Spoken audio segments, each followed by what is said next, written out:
Welcome to the Roadrunner 89 Investment Network, where we talk about interracial love and marriage. Hope you enjoy Swirl to Investment.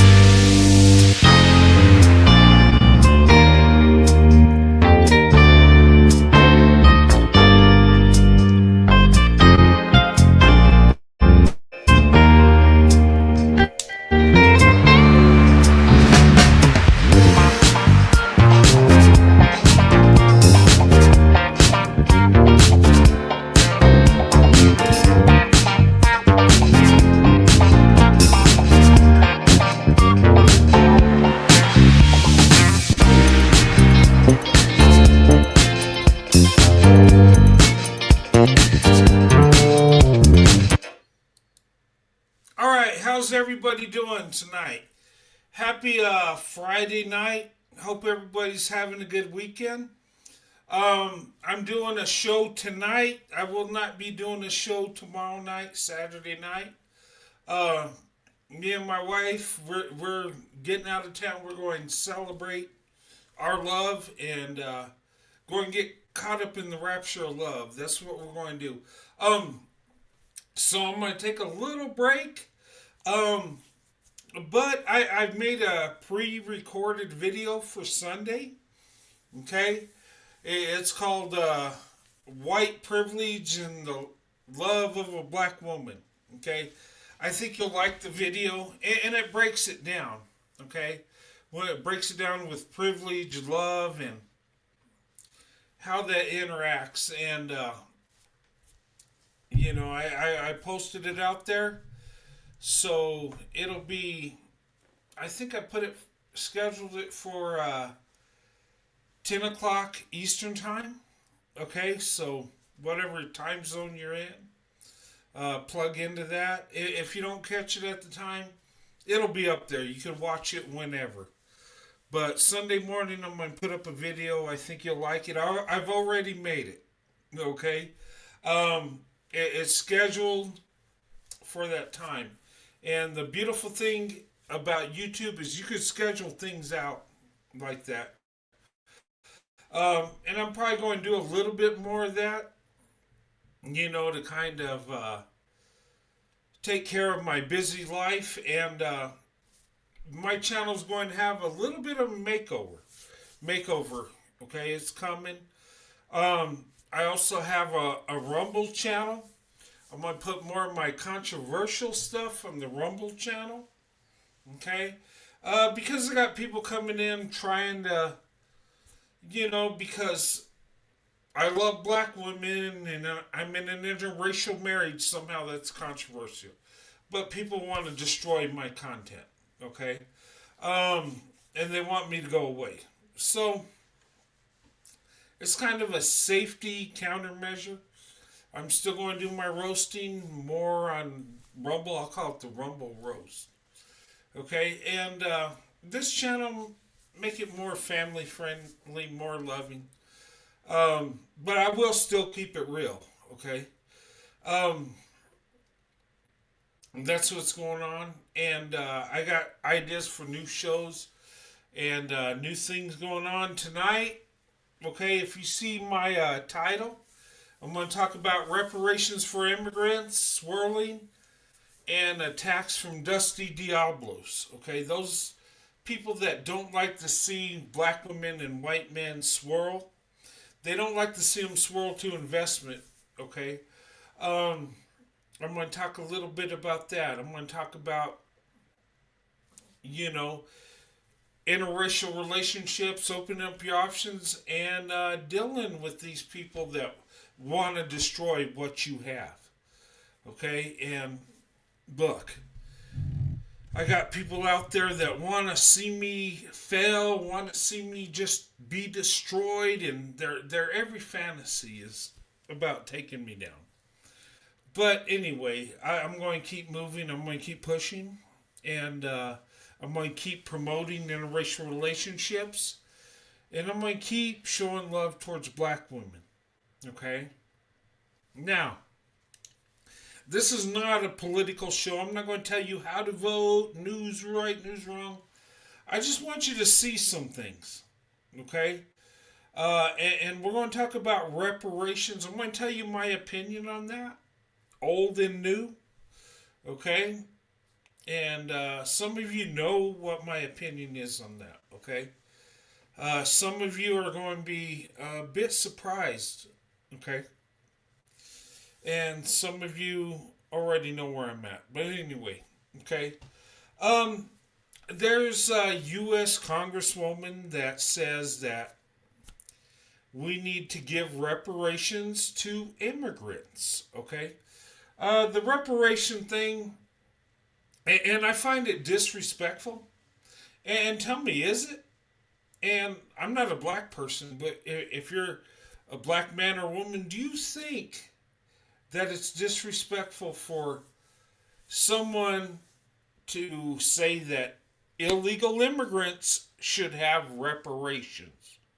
Okay, it seems like kind of like a thing that just thrown out there. Reparations. There have been Somalis that claim they need reparations because of ICE agents and the trauma and all this. And now we got a congresswoman that's an Indian woman that was an immigrant herself and wants immigrants to have reparations. Okay. I can't believe what I'm hearing. I'm just like, but it's kind of funny. She didn't say study for reparations. She said reparation. But anyway, I'll go into that more often. Okay? Should be for some black people. American women, not all. Okay. Here's my thing. If we're going to give reparations, it needs to be to people that are descendants of slaves, okay? Not Somali immigrants, not other immigrants, because ICE traumatized you. I think slavery was more traumatizing than ICE agents. I wasn't around then, but I'm gonna go out on a limb and just say it, okay? Um, but anyway, we're going to talk about that. I'm going to tell you what I think we could do to. And not everybody's going to agree with me on my solution, but I think it would be a positive one. But I'll share that with you later. Okay? I kind of evolved from my stance on it, from, you know, the not so distant past. Okay? Okay, but I'm going to show you some videos. Okay? And some of these are coming from Republicans, so don't think, oh God, Roadrunner wants us to be Republicans and that's no. I just want you to hear what they say. And you come with your own opinion, okay? This is not to convert you to whatever. I'm just putting it out there. Okay? To me it's troubling. To me it's not right. To me it's disrespectful. But anyway. Okay? And let me play some of this. Okay? And then after I talk about reparations, I'm going to go into swirling and attacks from the dusty Diablos. Okay? I'll share a little bit of that with you and some of the things I go through and deal with and some of the headaches. But anyway, okay, let me show these videos real quick. Okay. They need to give reparations. Oh God, why did I? Okay, let me remove that. Sorry guys, this StreamYard, it's different from what it used to be.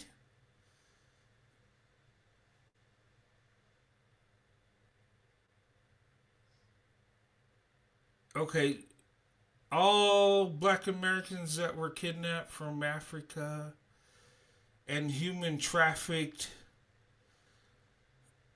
deserve reparations. Okay. All right.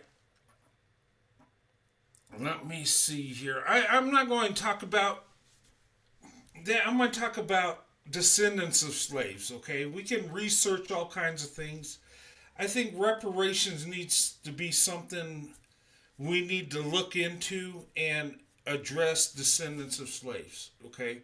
Because if we're going to go into human trafficking, we got to give everybody that's human trafficked reparations. Okay, it's not just black people, it's white, Hispanic, and Arab, and everything. Okay, this can be something before we're over. Everybody's going to get reparations or should, but I'm not focusing on that. I'm just going on what we're talking about here. Illegal immigrants getting reparations. Okay. I just don't want to go down a rabbit hole where we're just talking. Okay. All right. But people that are human trafficked should have compensation and taken care of. I believe that. But I'm talking reparations for slavery. I'm not talking. Please don't let me drift into other things. Okay. Focus is now slavery reparations. Okay? And some people want immigrants that came over illegally and they want reparations. Okay? All right. Johnny Jackson says, hell yeah, reparations for black Americans. Well, Johnny Jackson, I say for those that are descendants of slaves, not just all black. Okay? That's my opinion. Okay. All right. Now, make the government pay for it? Okay, whatever. All right. I don't want to get sidetracked here. Okay? All right. Let's see here. Okay, where's the next one?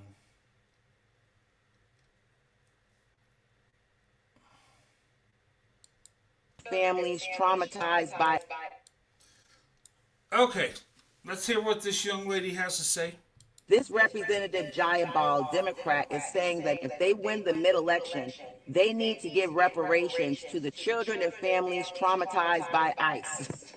Need to be held account for the trauma that they have created, and we are going to have some form of reparation for the kids and the families that have been traumatized through all of this.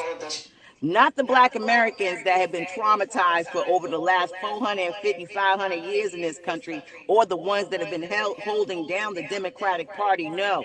When I tell you as black Americans, you better stop taking your eyes off the prize, because you continue to make Democrats and everyone else out here think that we good. Black Americans is good, y'all. We need to focus on a whole new group of people here that have not even bought into this, paid into the system like we have. This is so disrespectful. Number one, who's going to pay for them reparations? Because it damn sure wouldn't be black Americans paying reparations to people who came here hundreds and hundreds and hundreds of years after us and ain't been a slave nowhere up in here. Nowhere. We're the ones that was picking cotton for free. We're the ones that built this country for 400 years for free. We are the women that were being legally raped in this country for centuries. No one else. How damn disrespectful of you to even talk about reparations for anyone other than us. This is what I'm saying about black folks. We got to stop. We are letting people disrespect our ancestors. For this lady to even open up her mouth talking about reparations for anybody else in this damn country, she must be crazy. Where's Roland Martin? Where's Joyanne Reed? Where's Tamika Mallory? Where all y'all at? Y'all was so mad at Nicki Minaj, but you ain't got nothing to say about this woman saying immigrants deserve reparations before us? That's why I say it's fake outrage. Everyone should be mad as hell about this right here. I wish y'all would. You would never get another damn vote from me ever again. Have a good day. Okay. What do you think about that?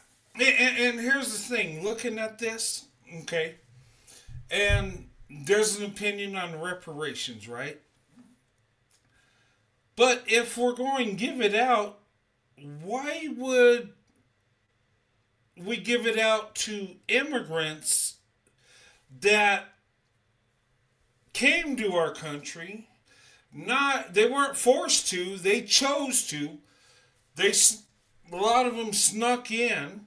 Okay, came illegally, and a lot of them have been given welfare. Some have been put in 5-star hotels. Some have been given Visa cards with money. And now, because they're traumatized by ICE, we got to give them reparations.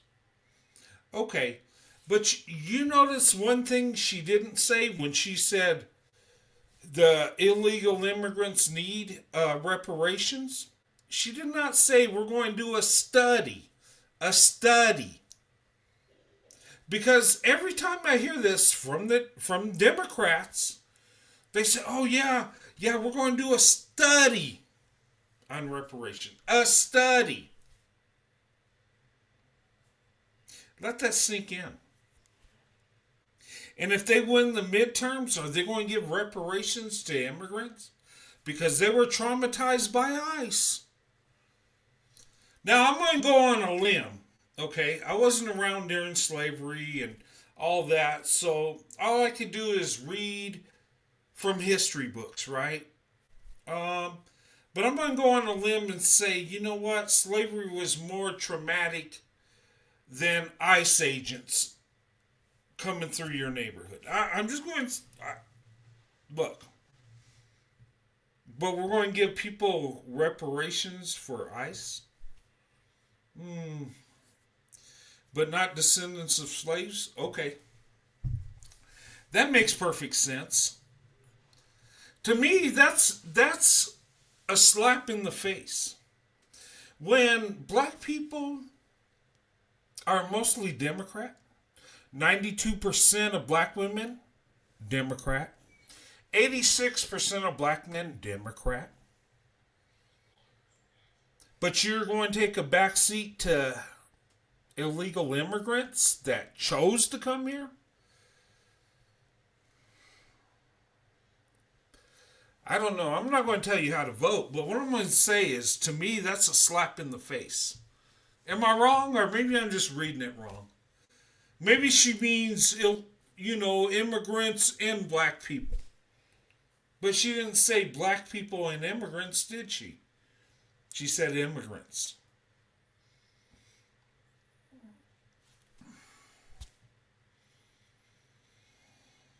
I don't know. It sounds funny to me.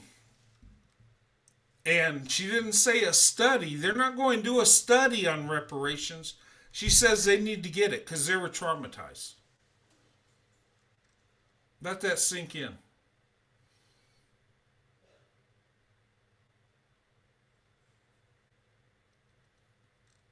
I'm just saying, if we're going to give reparations, descendants of slaves is priority. Okay, and here's my position. I always thought, well, okay, you're not a slave, you weren't enslaved, I didn't enslave you, so why should I give you money for something I didn't do and you didn't go through? Okay, I've always had that stance. But then when I think about it, I'm thinking, okay, let's revisit this thing, okay? We bring in illegal immigrant. We have been for what? Last 4 years? And the thing of it is I can't stand behind the Democrat Party just bringing in foreign nationals, giving them resources, because you know who that's going to hurt? It's going to hurt people that are in the middle class, lower middle class. A lot of them are minorities. A lot are black people that are going to lose their benefits, that are going to lose what they have to foreign nationals that come over. It's going to happen. And it's not just going to happen to minorities and lower income people. It's going to happen to all of us. We're going to pay for this. Okay? We got enough homeless in America. We got enough black people and Hispanic people that are American citizens suffering, struggling to make ends meet, that can barely get by. But we're going to bring in people from other nations, give them money, and then give them reparations because ICE hurt their feelings? Uh. Here's my stance, and I stand 10 toes down. Immigrants, whether you came here legally or illegally, you do not deserve reparations. Somalis that are crying for it, you do not deserve it either. And I would never give you a damn dime. Now, black people that were descendants of slaves, hey, that's another story. Okay? They didn't choose to be here, but you did. So if anybody gets reparations, it needs to be black people, descendants of slaves, not black people that migrated later on. And here's the thing about the Democrat Party, which I can't freaking stand. You're going to take black people's vote for granted? You're going to exploit black people? And you're just going to tell them to take a backseat to immigrants? Really? No. Okay, like I said, I'm not going to tell you who to vote for, but damn, this is a slap in the damn face. I couldn't even believe she said it. Why didn't she say, well, you know what? Black people and immigrants need reparations. Nope. She left black people out altogether. Makes you wonder, don't it? Makes you wonder how much Democrats care about black people. I'm just saying. I don't know, that black and brown alliance, is it there? Jasmine Crockett got a slap in the face. And here's the thing, I thought Jasmine Crockett would win. And damn, I was fucking pissed because, and I'm not a Democrat, but I could see the hypocrisy. I can see it. I can see the disrespect. Let me tell you something. I have the utmost love and respect for black women. Black women have blessed my life and turned my life around.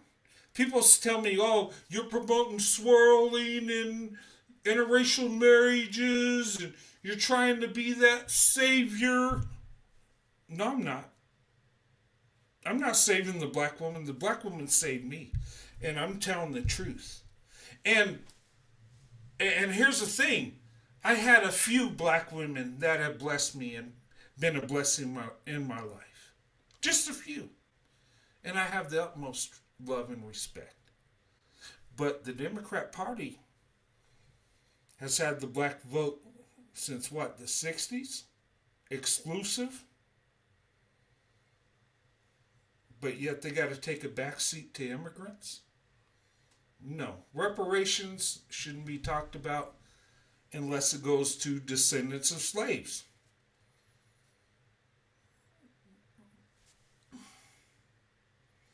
I'm just saying. I mean, maybe, am I wrong? Tell me where I'm wrong. And here's the thing about reparations. I thought, you know what? Why should we give people reparations that didn't go through it and I didn't put you through it? But then I think, maybe we ought to show black people love. Maybe give them reparations. How about that? Now my plan would be education. Free education. You're a descendant of slave, you get 8 years of college. That would be my plan. And if Republicans are smart, they would go with this. Okay? I'm not for giving people checks and making them millionaires. We can't do that. That's a fantasy. But people could get college or, money for a trade school, because college ain't for everybody. I get that. But maybe that would be a way to uplift the American people, okay? Black people, and say, you know what? You were enslaved. I didn't do it to you, but okay, I love you. How about we do this for you and help you improve, okay? And then that way, you're not just giving people money to blow. You're giving people a foundation to build, to be successful. I'm just saying, I'm brainstorming. I would be perfectly fine for that. And then the 8 years, give them money to pay rent and have a place to live. And we could do it. Financially, we could make that happen. And we could force these universities to give them free college, right? Now they gotta. Now I don't want to throw somebody that has a 6th grade reading level like I did into Harvard because they're going to fail, right? But the college they qualify for. And some people will qualify for Harvard, Yale, the big colleges, right? And then let them have it. And the ones that are behind and got to go back and improve their education, they got 4 years to do it and then a 4-year degree. And you know what you do? Yeah, you're giving people money to go to college, but they have to do it on their own. They have to be part of a blessing. Am I wrong? Tell me. Then, when you do it for yourself, you feel good about yourself. When you have to go to the schools, you have to go to college, sit in class, and learn things. Even though the government gave you money to do it, you feel pretty good because you had to put it in the work. It's almost like Christianity, right? We pray to God. God, please help me. Help me be successful. Help me get that good job. God ain't going to bless you sitting on the couch. Scripture says faith without works is dead. But you pray, you go out there, and you strive, you work hard, and you'll be blessed. And then you're part of your own blessing. Just food for thought. If I'm wrong, tell me I'm wrong. But I'm just saying, but I do think it's disrespectful. Come on. This woman should have never said that. You do not co-opt something that belongs to the black community and make it for your community, the immigrant community. Come on. It's like that birthright citizenship. That was created for black people. That was created for slaves and descendants of slaves. That they would be given automatic citizenship. That's what it was created for. It wasn't created for whoever wants to come over, come over. No. That belongs to black people. That belongs to descendants of slaves. And what's crazy is so many things have been co-opted off black people. And I see it. I'm like, oh my God. The LGBTQ's been co-opting off black people forever. You remember Black Lives Matter? Where did the money go? Didn't go to black people. LGBTQ got some money. Now, if LGBTQ wants to fundraise and do their thing, I'm not against it, but don't co-opt off someone else. But you got other groups. These immigrants need reparations now. It's just thrown out there like, no big deal. Somalis, they need reparations because of the trauma from ICE. Do they care about black people and their trauma? Look, nobody deserves reparations except descendants of slaves. That's it. Period. End of story. If you're not a descendant of slaves, sorry. Now, we could go into other things of compensation, but not reparations. And that's why I want to focus on that. I know some people say,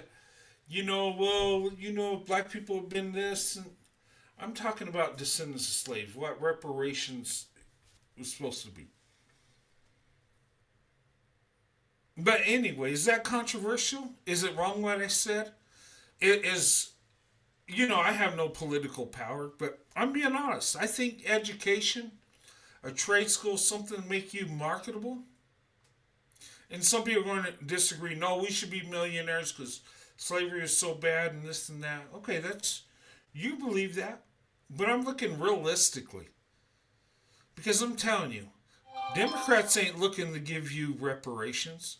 Republicans aren't looking to give you reparations. Nobody is. But some of these people in the Democrat Party are looking to give it to immigrants. But that's the power of the vote. There's more immigrants than black people. There's more Hispanics than black people. So black people, they're putting you behind the line. But you're the most loyal to the party. You should get the VIP treatment. I'm just saying. Okay, enough of politics. I'm done. Okay, but if you disagree, tell me. Am I wrong?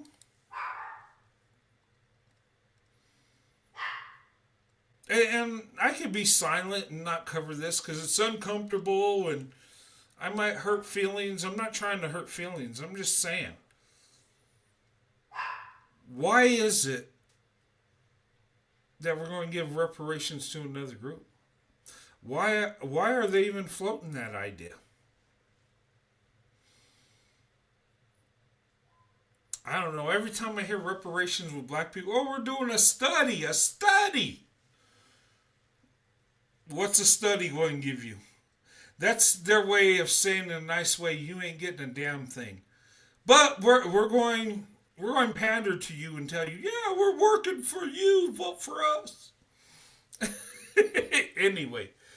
All right, let's hear what Kamala Harris says about reparations. Okay. Support reparations for black people. Well, listen. Again, we had over 200 years of slavery. We had Jim Crow for almost a century. We had legalized discrimination and segregation, and now we have segregation and discrimination that is not legal but still exists and is a barrier to progress. We have disparities around housing. We have disparities around education. We have disparities around income. And we have to recognize that everybody did not start out on an equal footing in this country. And in particular, black people have not. And so we have got to recognize that and do something about that and give folks a lift up.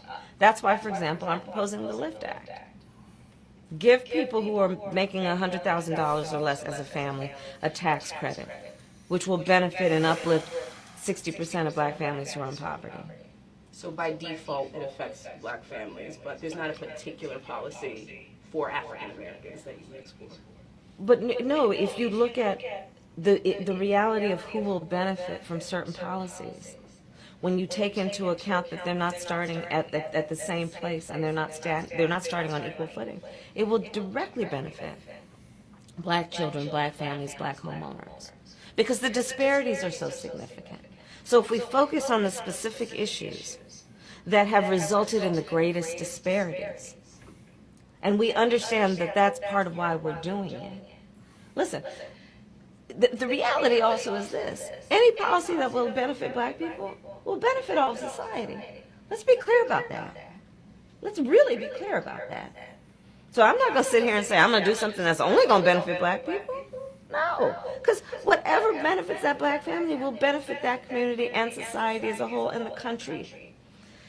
Right? Okay. First of all, she didn't ask her about the LIFT Act and benefiting all people. She was asked what she thought about reparations. Is she for it or not? Here's the thing I hate about politicians. Okay? She put in, yeah, black people were discriminated and slavery, Jim Crow. We get that. Are you for reparations or not? You weren't asked about the LIFT Act. Here's my thing, okay?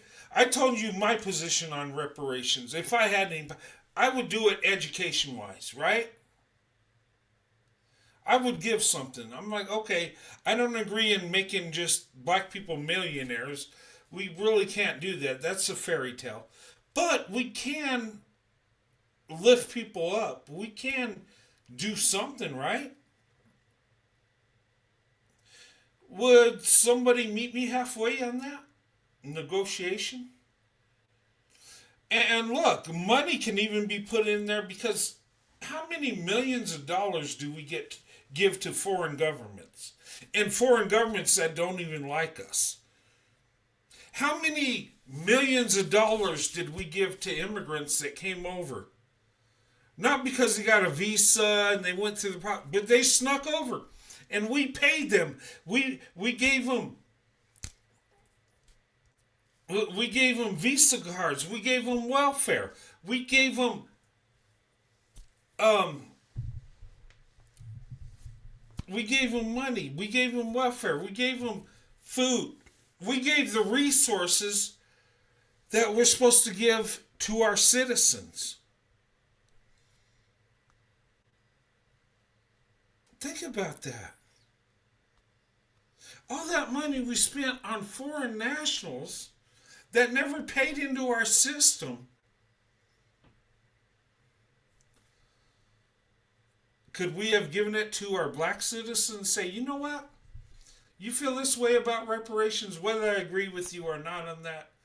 Maybe we could show black people love and not just give our money to people that aren't even citizens. Because I'm telling you, wealthy black people doing better financially means our nation does better. So we all win. But I'm telling you, the reason I'm not for immigration like that, just opening the floodgates, I'm for immigration, people coming over a little at a time, but just opening the gate and say, oh, you know, nobody's illegal. Anybody that wants to come over can. Oh, that sounds beautiful. Till you start to have to pay for it. Till you start losing your resources to another group of people.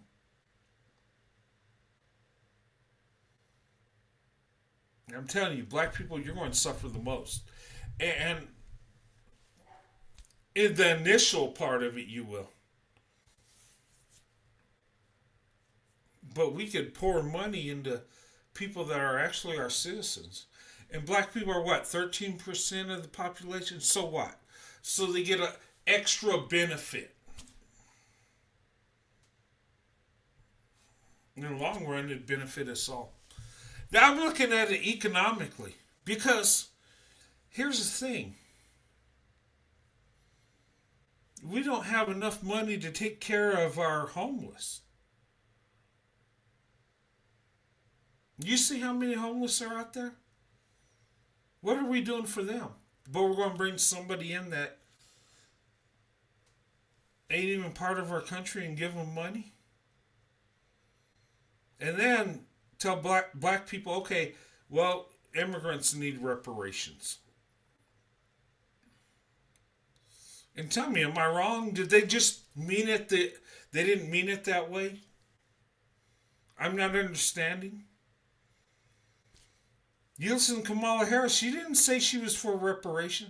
She said, well, the Lift Act, and she said what black people went through, that's great, but are you for it or not?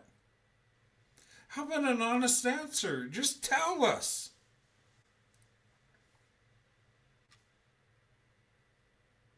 But anyway, I just saw this video, and I'm not trying to be political, but I'm just looking at things, and can our politicians be honest? Okay, enough of that. Let it sink in. Food for thought. Okay, I'm not telling you who to vote for or what party. That's your decision. Okay? But I'm just saying. Who's really out for black people? I don't know. And I'm going to tell you the cold hard truth. You're a minority group. Your numbers are low. Democrats feel they own you. Republicans feel They don't have a chance with you, so both take you for granted. Both are not doing anything for you. So both parties suck when it comes to black people. I'm just going to be honest. And I think the Republican Party could win big. Just show some love and do something. Even if it's just college, they're going to be pissed. Some people are going to be pissed because they ain't millionaires. But maybe they get some free education to better their situation. It's something. It's better than a study. It's better than, oh, we'll get back. We're studying it real hard.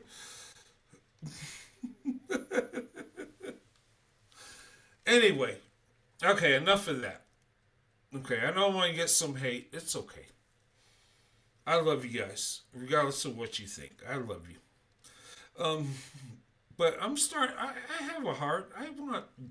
I love black people. I want black people to do good. I don't want to be traumatized and, you know. But anyway. Okay. All right. Now we're going to talk about swirling. We're going to talk about attacks from the dusty Diablos. Something I deal with all the time. Okay? All the time. Let me tell you something. Okay? Ever since I came on YouTube and talked about interracial relationships, dating, marriage, okay?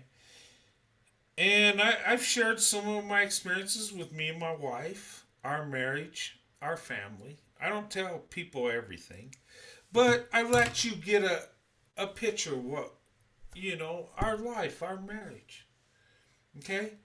And here's the thing. I've been married 32 years, and I'm blessed. People say, Roadrunner, if you got such a good life and you love your wife, she loves you, why don't you shut the F up and quit talking about it? Why don't you just go live your life? And we don't want to hear it.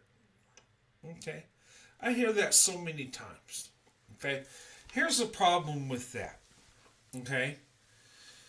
The problem with that is, if I shut the F up and just live my life and not say anything, okay, there are going to be haters that attack interracial relationships with black women, white men. There are going to be haters that are not going to stop shaming black women, that open up their options to white, Hispanic, Asian men. They're going to be attacked. They're not going to stop. They're not going to shut the F up. They're going hard, and they're going to try their best to stop black women from dating out, especially with white men. In fact, they're going double down. Okay? And the thing of it is, and it's not about black women finding love. They don't care. Okay? And I'm not talking about all, but a lot of black men, their egos are so inflated that they want to be with every group of women. Okay? But black women cannot do that. White men cannot do that. They will hate you. They will go after you. And some of these dusty dudes will stop at nothing to try to destroy you. Try to hurt you, discourage you, try to make you look bad in every way because they don't like you being successful with a black woman. They do not like the black woman being happy with another group of men. Okay? And like I said, that's not all, but there's a number of people like that. And ever since I started my channel, I've been attacked. I've been called a colonizer, a slave owner, okay, a fetishizer.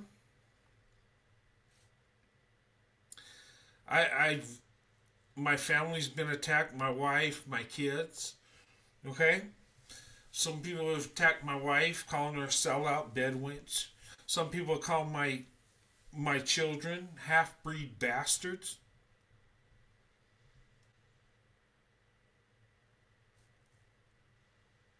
But yet I'm supposed to shut the F up. I'm supposed to not say a thing and just be happy with my black wife and not tell the world anything. Not share the blessings that I have. Not share how beautiful and amazing black women are. No, I'm supposed to shut the F up. Because I'm not allowed to talk about black people issues. Well, kiss my ass. I'm going in. I don't care. Because if my wife is black and my children are biracial, hey, I'm already in the black community. Okay, me and black people are family. So guess what? I'm not going to shut the F up. Guess what? I'm going to tell the truth. It's better for you. It's better for me. It's better for all communities. Okay?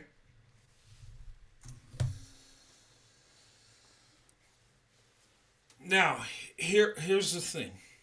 Okay? I talk about my blessing. I get hate for it. Okay? And the crazy thing is I talk about how amazing black women are. I talk about how beautiful black women are. I talk about how black women are my preference and, how I've been blessed. And all of that is true. People accuse me of being, having a savior complex. I don't have that. Okay? I haven't gone out saving black women. The black woman has saved me. When it comes to love, when it comes to character, when it comes to my faith, when it comes to marriage.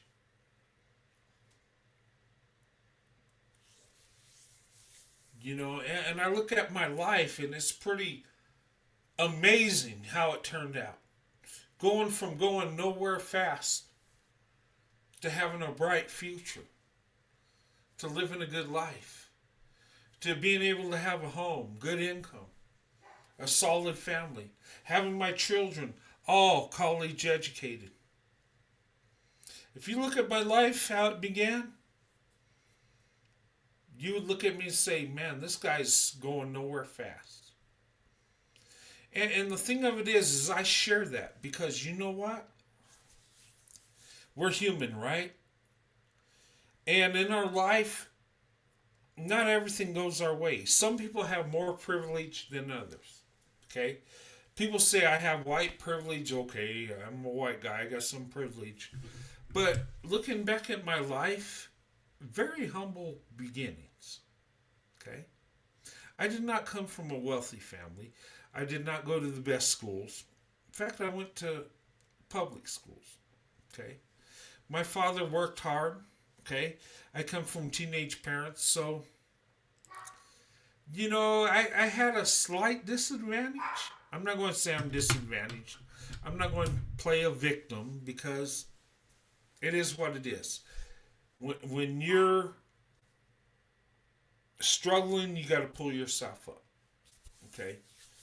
And going through high school, and barely getting by. And my haters use that against me. Oh, you were stupid. You couldn't read. Yeah, I was at a 6th grade level. Yeah. I went to sorry schools and I was lazy. Okay. Yeah, it was bad. But here's the thing. The one thing I developed is self-correction. The one thing I developed is I knew I had to do better. And it comes from having humility. It comes from knowing that you need to fix yourself.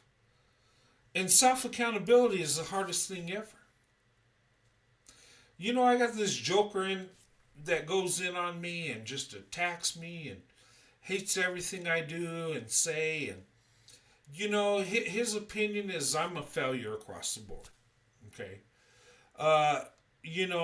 And just because, I have a successful life, a good job, retirement, and I'm doing well there, I didn't do that. my wife carried me, or somebody carried me. Now here's the truth, okay? Now, nobody carried me, but I did benefit from help from other people. And a lot of the help came from black women that accepted me for who I am. Women of faith that told me, you know what?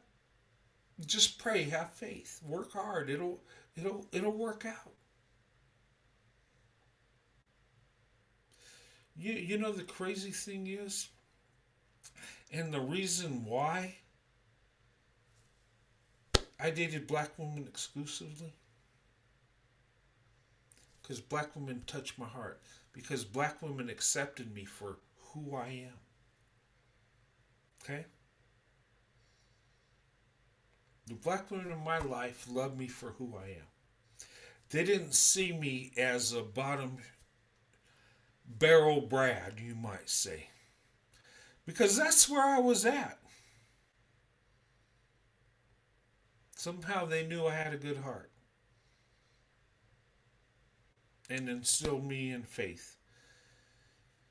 And I'm telling you, one thing that opened up my eyes was a black woman I dated in high school that was very smart.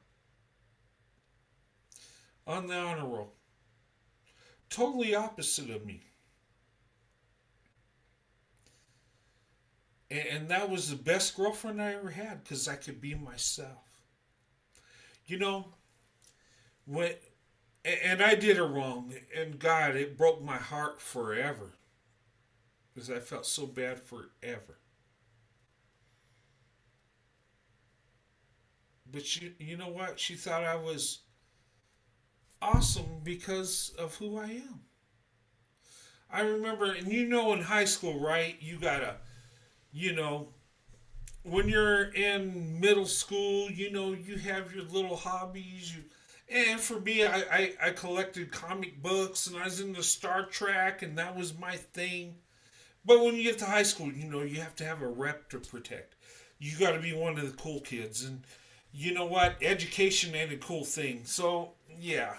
I guess, and crazy thing is being a dumbass clown is more acceptable than being somebody that's smart and intelligent. Go figure, right? But the thing of it is I had a girlfriend that was very smart, that took her schoolwork seriously, and had an impact on me. And then I started understanding what my father was saying. That I need to study, I need to work harder, I need to take my schoolwork seriously, which I never did. And I paid for it dearly. Okay? But this young black lady, who was my girlfriend, had a real impact. She came over to the house and we were doing homework. And this was like turning into our Friday night. We do homework. Watch a movie, watch Star Trek. She's into that thing. I'm like, oh, that's awesome. I'm into it too. I didn't have to put out a front. And we go to comic book stores and buy old comics and stuff. And she collected that stuff. Kind of like a nerdy thing, but I was all in. And that's when things started spinning in my head. Now, I'm young and dumb, and I pretty much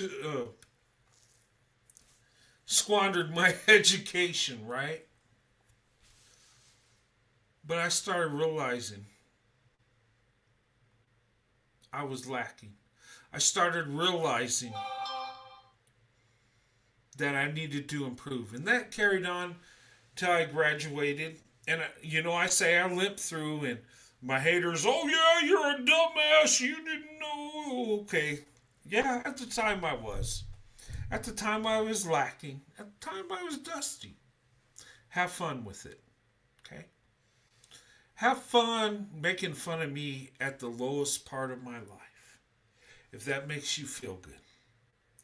But here's the thing. Where I was at back then, I didn't stay there. I improved. And yes, there were people that helped me. There was my father that stayed on my butt. That kept me humbled. that told me I needed to do better. Yes, there was my wife Sandy that poured love into me, believed in me, had faith in me, helped me learn how to read again. Yes! Call me stupid, I don't care. But this is self-correction. Okay? Now my wife can't carry me, I have to do the work. But she had a huge impact on making me better.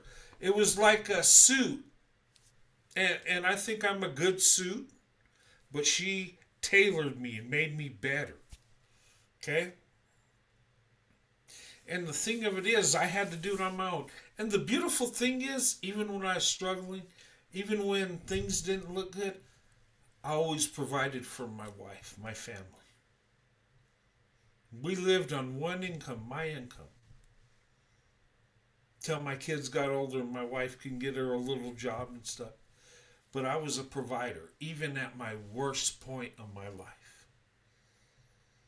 Okay? And the beautiful thing is when you could look at yourself and say, you know what? I'm not all that, and I need to do better. And when you got people that love you, that want you to succeed, and you embrace that, and you become better. That's a beautiful thing. Okay? And, people will say, and my haters say, well, Roadrunner, you're a loser. Your wife carried you. The army carried you. Everything, you were... No. First of all, I had to pass the test to get in the army. My wife helped me get there. Sure. My wife, with her love and what she poured into me, I went and I hired tutors to help me learn how to read better, to help me become better. My wife helped me read, yeah. Go ahead and, bash me for that. Go ahead and call me a loser. But I was working to do better. You know what I'm saying? And I was getting better. Before you know it, I was in college. Before you know it, I had a associate's degree. I was going to college and felt like I belonged there. My ASVAB test in the Army, when I came in, it was low, very low. When I took it again, I had to take it twice because I improved so much that there's a policy to make sure, I'm really at that level. And I took it again. And I did a little bit better than I did then. That led to my career today. I do very well financially. Okay? And the reason I do is because I had humility. The reason I have success in my life because I understood I need to fix myself. I understood I need self-correction. And my wife was there to help me. There were people in my life that loved me, that helped me along the way. And that's what it's all about. We're human beings. We help each other, build each other up, so we can do better. Nothing wrong with that. But you know what that did? That made me very involved in my children's education. So not only was I helped to be better, me and my wife were helping our children to be better, to where they can compete in this world, have a degree, have some education, be marketable. I never wanted my children to come out of high school like I did. But you know what? God has blessed me. And those that laugh at me because I pray after every live show, go ahead, hate me, laugh. But God has blessed me. Go ahead and say that, I couldn't have made it without my wife, the army, or whatever. Truth be told, God put my wife, the army, my father, in my life to help me do better, be better. So I could help others do better and be better and not forget where they came from. Yeah, I was nowhere fast after high school. But what are you supposed to be after high school? A Rhodes Scholar? A technician? For me, that stuff came later in life when I had to correct myself and understand the failure I was so I could be successful. And the reason I say all this, guys, and you're probably wondering, okay, Roadrunner, where are you going with it? I got some haters out there that spend their time attacking me, attacking my character, attacking my work ethic, calling me a loser. When all I want to do is be left alone and live my life.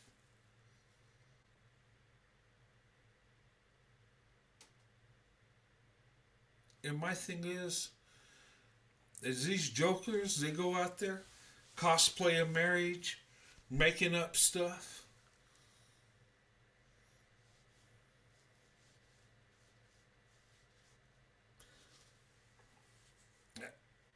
I'm serious.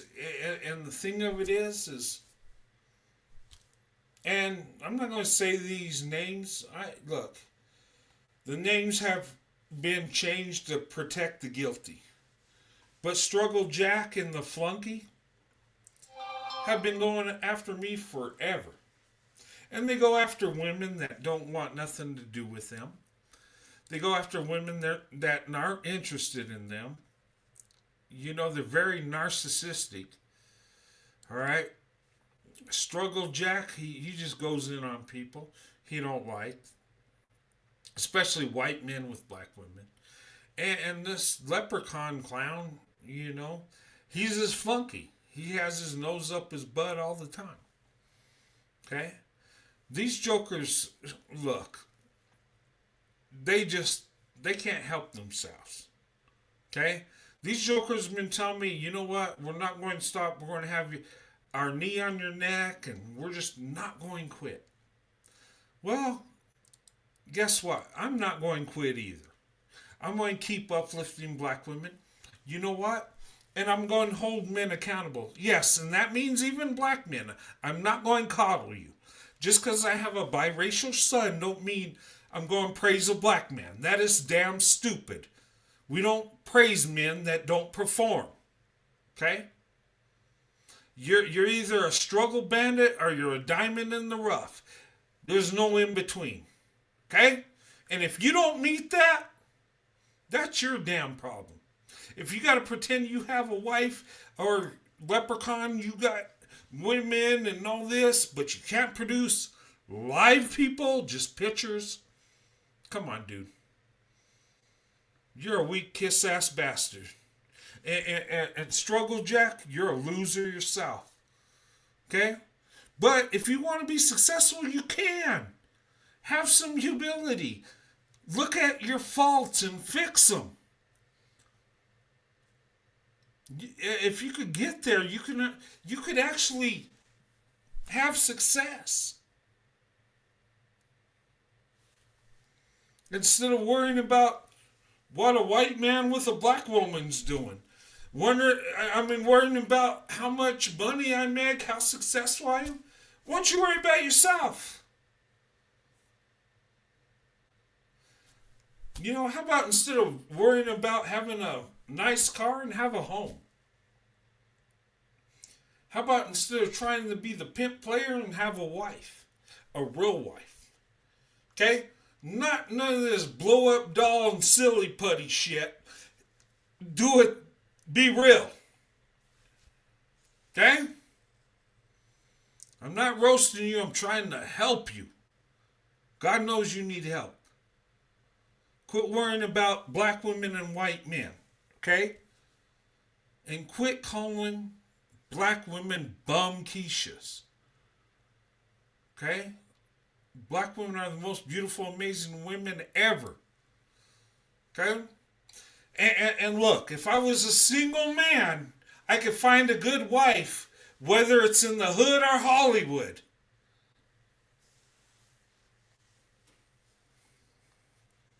And I did find a good wife. 32 years of marriage. But you know what's funny? Even though the success I've had, even though the successful marriage I've had, my career, serving my country, working hard, these Dusties cannot, it's funny, they cannot give me credit. They got to spin it to where, well, my wife got me in the Army. Well, did she do the combat deployments I did? Did she make it back so she could do it for me since I can't do it on my own? Did my wife get my job after I retired from the Army? And could I have retired without my wife? I mean, come on, get real. My wife has been a big impact on my life. She's made me better than I ever thought I could be. That's true. But you know what? I had to do the work. But that's a beautiful thing. My wife, my father, the Army, blessed me. But you know what? I'm part of that blessing too. And I'm going to live my good life. You can talk about me all night, all day, and so-called knee on the neck crap, which is very disrespectful. Since you say you care about black men, you want to use that phrase? I guess you don't really care about George Floyd. But anyway. Just saying. But you say I hate black men. No, I don't. Not at all. I have love for them. I just wish the majority would do better. I wish the black community marriages were better. I wish black love really worked. You know, it does work every now and then. But only 26% of black women married. 31% of black men married. But you're the most involved fathers. Well, of course you are. Because you have no responsibility. You're not married. Some don't have a job. And hey, if I didn't have a job, I could spend all day with my children. Have many more meals than other people. Be there, be very involved. But it takes more than spending time with your children. It takes earning a paycheck. It takes pouring into your children, invest in them, making sure they have their education, making sure they have their food, their clothing, making sure that everything is paid for, making sure they have a roof over their head without government assistance. Because in my opinion, most involved fathers are the ones that don't have a job or the Mr. Moms that are the stay-at-home husband. But for men like me that have been raised to take care of their family, that have been trained, that it's our responsibility physically, financially, spiritually to take care of our family and to do without so our family can have, yeah, I guess I'm not very involved. But we're going to rely on a survey that surveyed how many? 4,000 married people? Yeah. That really represents 350 million. Just saying. Okay? Why am I going into this? The thing of it is men have to be held accountable. It don't matter whether you're black, white, Chinese, whatever. If you're not held accountable, you're no good as a man. You look for excuses, okay? And you jokers, you struggle jack in the flunky, let me tell you something. You're not held accountable. You've been coddled. You've been fed some bullshit that, oh, you're doing just fine. Don't worry about it. Yeah, that's why you're a loser. That's why you're both losers. Okay? You can't compete with me. You can't compete with a real man that works hard and is able to humble himself and go from the bottom and rise up. No, you expect to be coddled. Anyway, let me bring these jokers down. Okay? But see, the thing of it is, and they're not the only ones, I get hate across the board. Why? Because I stick up for black women. Why? Because I don't like black women being called bum quiches. Okay? Men be damned. I'm not going to stand up for a fucking man. I don't care if he's black or white. Men, you need to do better. If you can't stand up for yourself, you're a lost cause. You don't need to be coddled. You don't need to be patted on the back for some mediocre accomplishment you had. Yeah, I was at the bottom of the barrel. I was dusty as shit. But you know what? I had a father that never gave up on me. I had a mother that loved me. I had a wife that poured her love into me and was with me all the way. Yeah, I'm blessed. And you know what? The blessing's going to continue. And I'm not going to stop. Go ahead and come for me. That's just going to motivate me more. You want me to go away? Let my life be pleasant.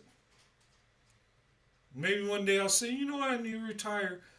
Swirl to investments, doing beautiful. I see a lot of black women, white men couples. I can live my life and not worry about it. Till I see that, my work ain't done. And whether there's one person watching me or 1,000, I am not going to stop. I'm going to reach that one person. I'm going to show love and respect for the black woman. I'm going to fight for the black woman. It don't matter how many black women like me or not. That don't freaking matter. I know what the best option is, and I'm going to keep saying it. And the few black women in my life I've known have changed my life forever and made me understand what true love is, what character is, and what faith is, and what lifting yourself up, pulling yourself out of the dust into the clouds and making something of yourself, improving yourself, and then returning the love to your wife. A marriage is where both people benefit. But nobody loved me like a black woman has. And you know what? My love, my respect belongs to the black woman. No other woman is more loving, loyal. No other woman is more beautiful and amazing than the black woman. And I'm going to say it till I take my last breath. And all you dusty Diablos that can't take it when a white man benefits from the love of a black woman, well, tough shit, because it's going to happen more often. The more of us white men and non-black men that open up our eyes and see the true beauty and treasure in the black woman, the world's going to change. And it needs to. Because the man that's coddled is going to be left by the wayside. The one that has an excuse is done. Yeah, I take pride in being at the bottom and rising. I'm not proud of where I came out of high school. I'm not. But you know what? I was able to self-correct. And I share that story to encourage other men, other women that are struggling, that are ashamed and afraid to ask for help, that are afraid and ashamed to lift themselves up because of dumbasses like you that criticize them because you got a bullshit degree that don't mean a fucking thing. You're not lifting up nobody. You're tearing people down. That's a punk bitch move. I'm here to uplift people. Black, white, brown, Asian. We rise together with love, respect. And I'm telling you, the black woman is the most beautiful, amazing woman on the planet. And I wouldn't be where I'm at today without the black woman. And not just my wife, Sandy. My babysitter. The woman in church that encouraged me. Other black women along the way that were my friends that had love for me, encouraged me to do better, be better. You have that in your community and you cannot benefit because you're an egotistical, dumbass bastard.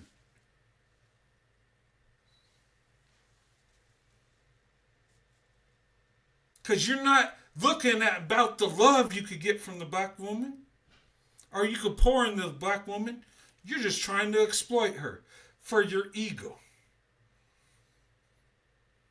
I'm telling you. Keep going that way, you're going to hit the wall fast.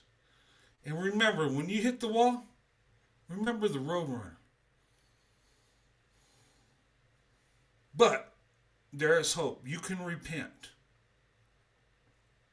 You can look at yourself in the mirror, look at your weaknesses, and improve, self-correct.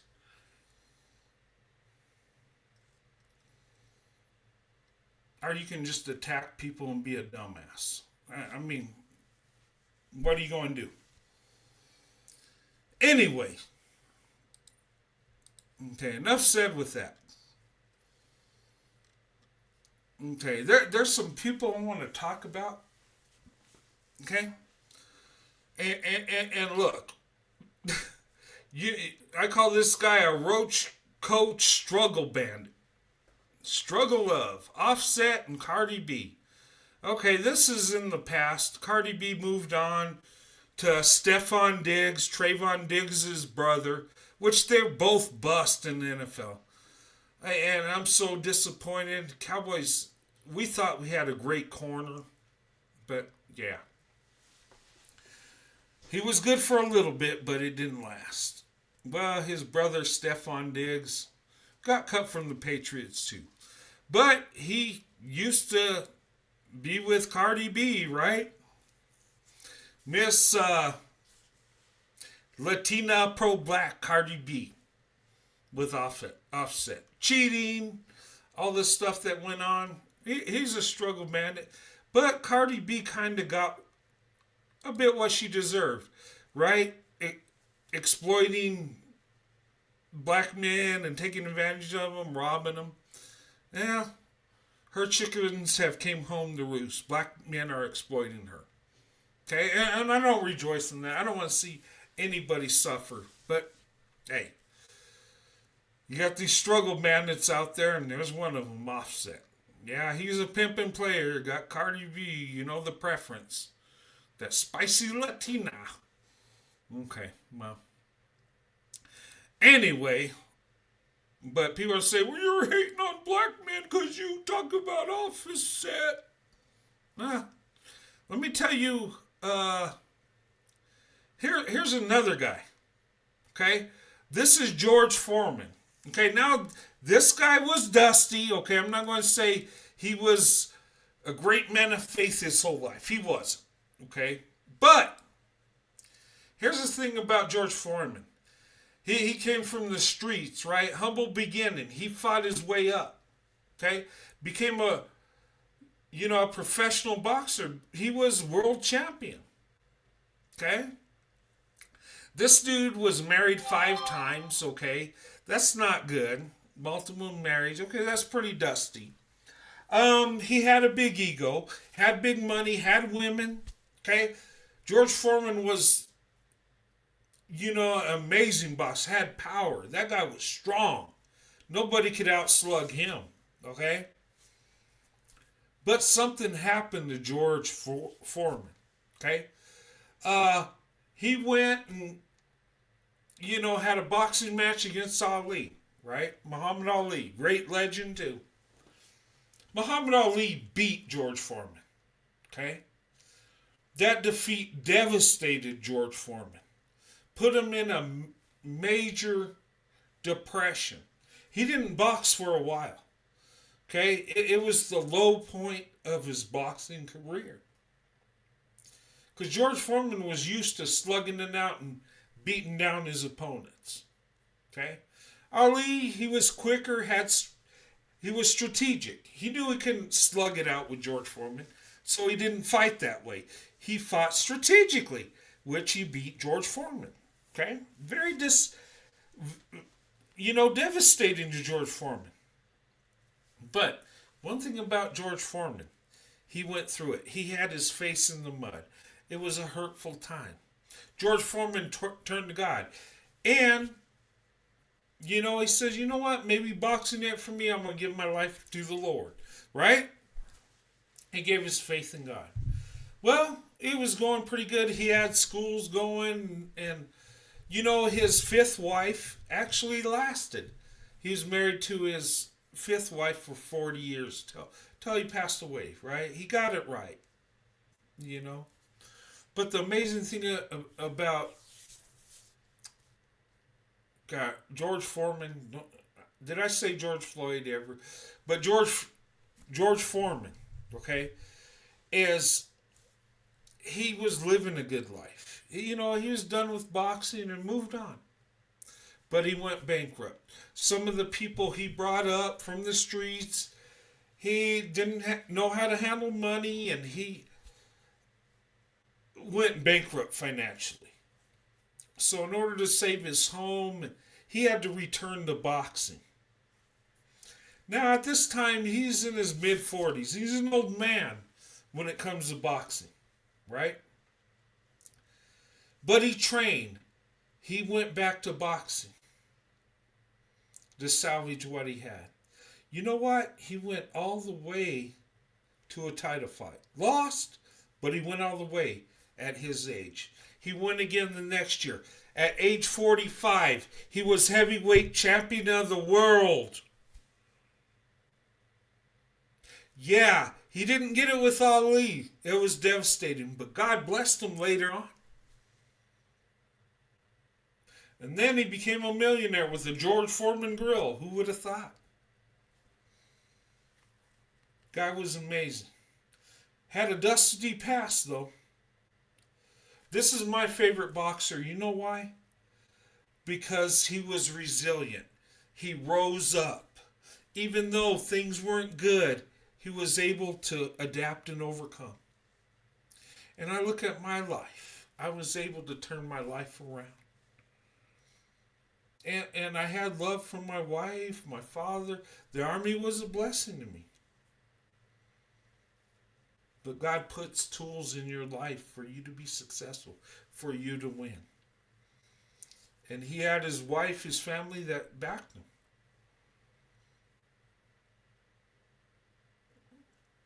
I'm telling you. And at the end, he started out dusty, was dusty for a bit, but at the end he became that diamond in the rough.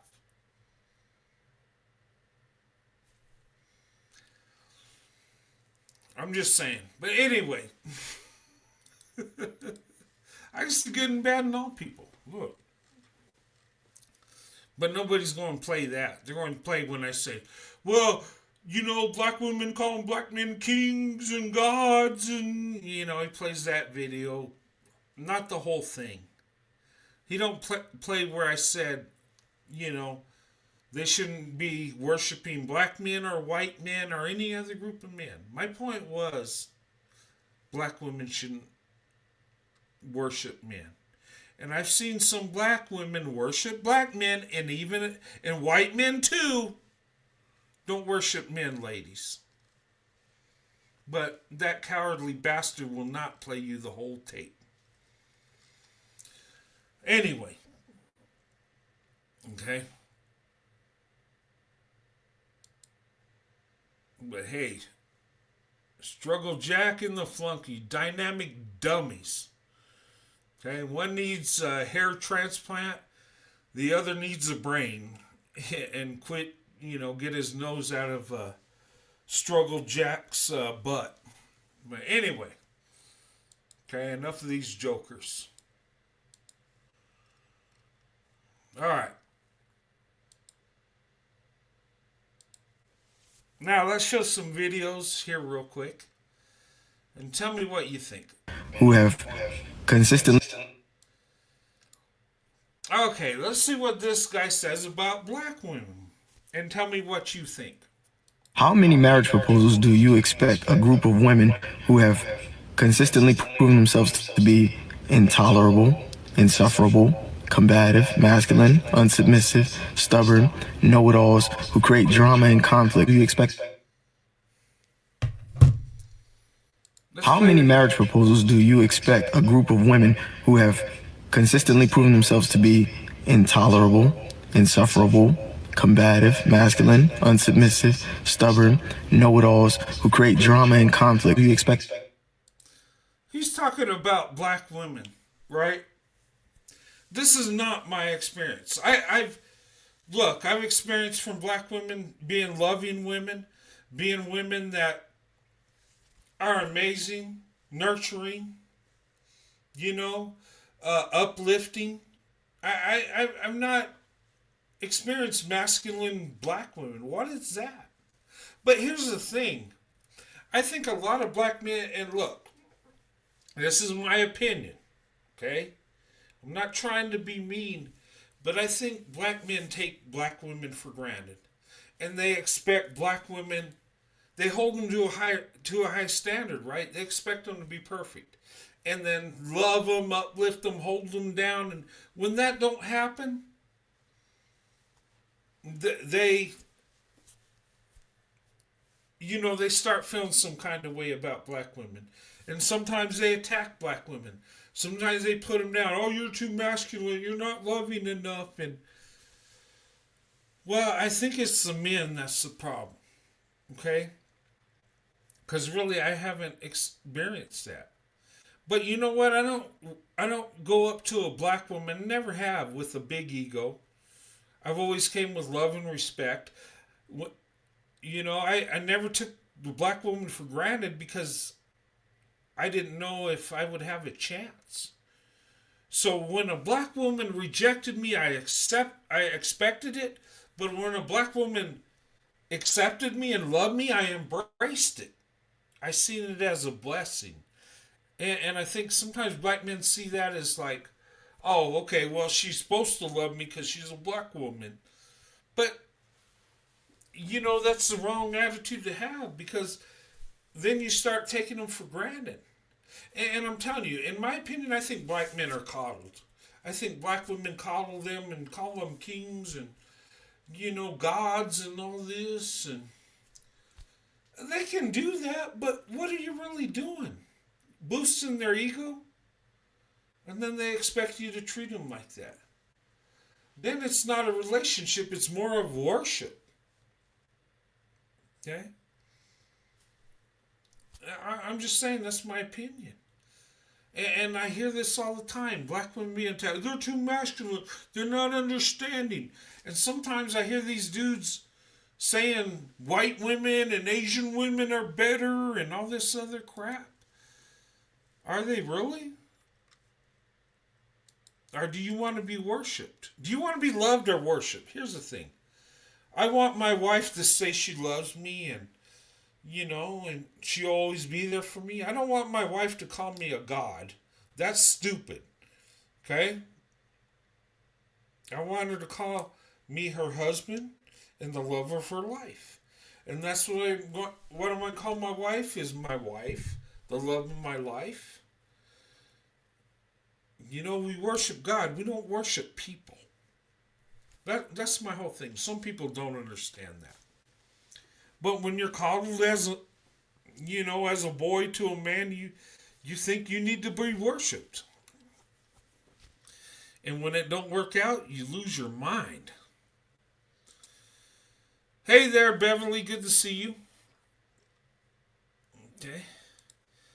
All right. Now, I want you to hear this video because this is sad and it pisses me off and it's wrong. And no black woman should feel like this woman is saying she feels. And all the black men that I see. Okay, let me rewind it. Okay, the realities of being darker complected black woman in Atlanta. Okay, well, first of all, get out of Atlanta, young lady. Okay, open up your options. Get out of Atlanta. Okay, I'm just saying. Okay, let's continue. Yeah, people from Atlanta are going to be hating on me. I feel like as a darker complex woman, dark-skinned black woman at that, African woman at that, you know how they say black women are at the bottom of the barrel? I feel like we are literally the ground, the concrete. We are the dirt. Because ain't no way that I'm sitting on this patio and all the black men that I see in this patio are with women of, and there's no shade to my sister girls, but I don't see them with not one black chocolate girl. They're all fair-skinned, light-skinned, or not black. Okay, first of all, don't worry about it. Get with a non-black man. Okay? Here's the thing, and white men especially. Look, we love your dark skin. We love how you look. We love your hair texture. Okay? We see you as a black woman. We're not looking whether you're light skin, dark skin, red bone, yellow bone, all that stupid dumb shit. We don't do that. We see you as a black woman. We love you. And white men that are in the black woman, they'll scoop you up. They'll wife you up. You're a beautiful woman.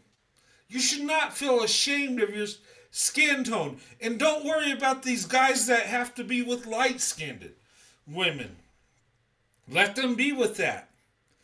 Because really, they don't really have love in their heart. It's all superficial. It's a fetish. Yeah, I said it, a fetish. The biggest perpetrators of fetish are black men. Sorry, I put it out there.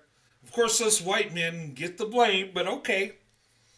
We're not, when we date black women, we go for the black woman. We don't even know whether she's light or dark skinned. We just see her as a black woman. And black women, look, this is something you won't have to deal with. You open up your options to white men, he's not going to care whether you're light or dark skinned. He ain't going to care whether you have a weave or a wig. He ain't going to care whether your hair is braided or what. He's going to love you because he thinks you're amazing. He thinks you're beautiful. Okay? And black women are the most beautiful, amazing women on the planet. Why does this woman feel this way? And what's wrong with Atlanta? What the hell's wrong with the men? Like, why would a black man hate on a black woman that's got dark skin? I can't figure that dumb shit out. I can't. Maybe I don't get it. But it's a real thing. I would tell this young lady, open up your options. Don't worry about what these black dudes are doing. Let them have the light skin. Let them lust after skin tones. Let them have that. You go get you a man that's going to love you and respect you and provide for you. Whatever color he is, you go for that. Let's continue. And this is Atlanta. This is supposed to be Chocolate City. You want to know the only time that I have seen a black girl this whole time I was sitting here was walking with a white man. That's the only time that I saw a darker complex woman that looks like me. Okay, white men, maybe there's a gold mine in Atlanta. You want to date black women? Go to Atlanta. Show them love. Get with that black woman that's, like this young lady, show her love and talk to her. And hey, maybe white men need to go to Atlanta. And you know what? But Atlanta's weird anyway. Look, I love visiting Atlanta, but I would never live there. Okay? I wouldn't live in the outskirts. I'm not... Look, my brother lives in Georgia, and yeah, it's great, but I'd rather be in North Carolina. Just saying. I would rather be in Charlotte. Anyway, I wish my brother wouldn't have moved from Charlotte to Atlanta. What the heck was he thinking? Gosh. But anyway. Okay, but hey. This beautiful young lady should never feel this way. That is pathetic. And you think about it. Like what? Sounds like some kind of self-hate type thing. Anyway. Why aren't the pro-blacks going in on this and saying, you should love black women for who they are?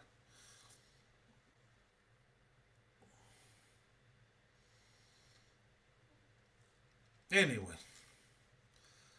But she should open up her options. I mean, don't worry about who they're picking.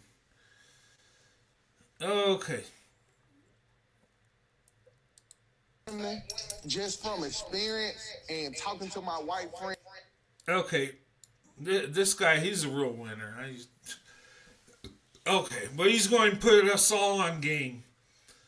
All right, Tyrone or Dante, whatever. Let us hear what you got to say. I feel like when it come down to white women and black women, just from experience and talking to my white friends, the white women have the upper hand when it comes to relationships. My friends, I don't care if he living in a shit. That's bullshit. White women do not have the upper hand with relationships. That's a damn lie. Okay? Our divorce rate in the white community is skyrocketing. Okay? They don't have the upper hand. And especially they don't have the upper hand with black men. Because when they marry black men, their divorce rate is worse than any other group. Okay? So white women do not have the upper hand. In fact, us white men that open up our options, our marriage rates go up with every group of women. Asian, Hispanic, and black. And we do best with black women. So you're full of shit, okay? You might love black women or white women, but they do not have the upper hand with marriage. That is a damn lie, okay? And that's why white men are opening up their options now more than ever. That's why you see a lot of them with Hispanic women and Asian women. And it's hard to gauge how many white men are with Hispanic women, because a lot of Hispanics identify as white, so it's bigger than what the numbers tell you. Okay? But anyway, we're opening up our options a lot more than Becky is. So if you think they got the upper hand, get you a Becky, by all means. And if it's up to me, and I know this sounds bad, but if white women went to black men and black men went to, let me phrase this right. Look, if white women went to black men and black women went to white men, I'd be okay with it. In fact, I'd love it. Okay? I'm just saying. No hate towards white women. I love you. You're beautiful. You're part of my family. But I'm just saying, when it comes to love and marriage, black women lead the way. Let's continue. When he first started going with this lady. 5 years later, they either own the shack and the land and building it into an empire. One, we cannot compare white women to black women, white situations to black situations. He's talking about based on what his white friends say, they women know how to stay down. They version of staying down is being with a man who's in law school. Oh, and it's stupid. Based on what your white friends say, they're just saying you're going off on hearsay. You're not doing your research. And she's right. You can't base a white woman's situation to a black woman's situation. Okay? Us white men are more loving and loyal than black men. I'm just saying it. Oh, they're going to hate me for that one. How could I say that? Oh, wow. We're more loyal. Okay? So, Becky gets a better result from the white man than the black woman gets from the black man. Let's be honest. It is what it is. Okay?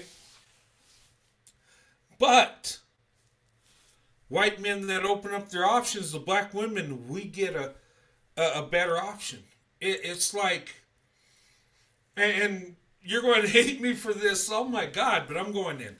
Like certain content creator, I'm not going to say her name, Cynthia G.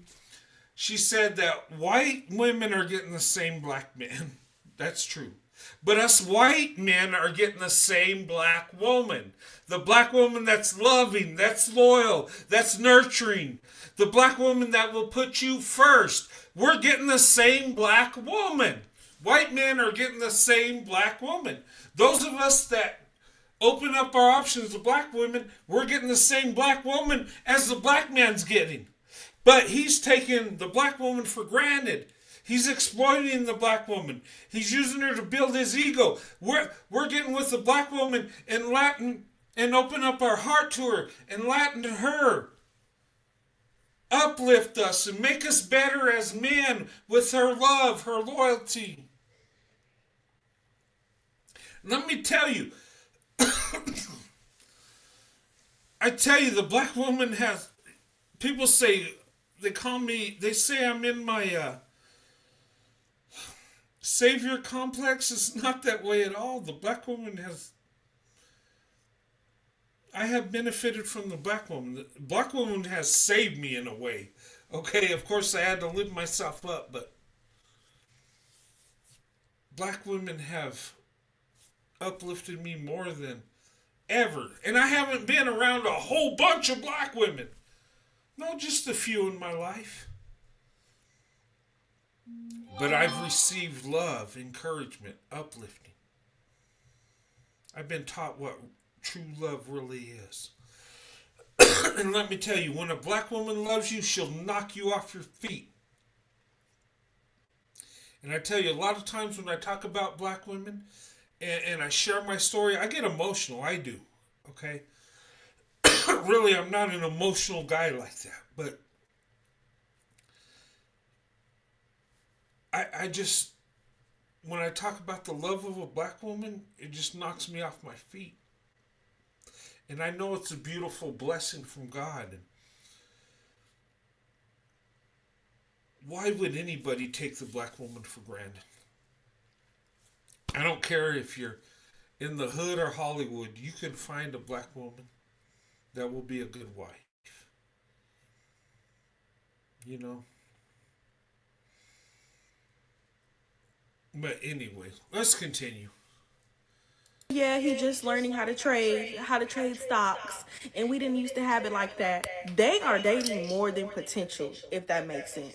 We all either got an auntie, a mama, a grandma we done watch stay down for a bump. And the fact that black men act like they don't know that, they watch black women stay down with something that's not potential at all. Shoot, black women be down with a man and they gonna get them nowhere. Hey, let me talk about this.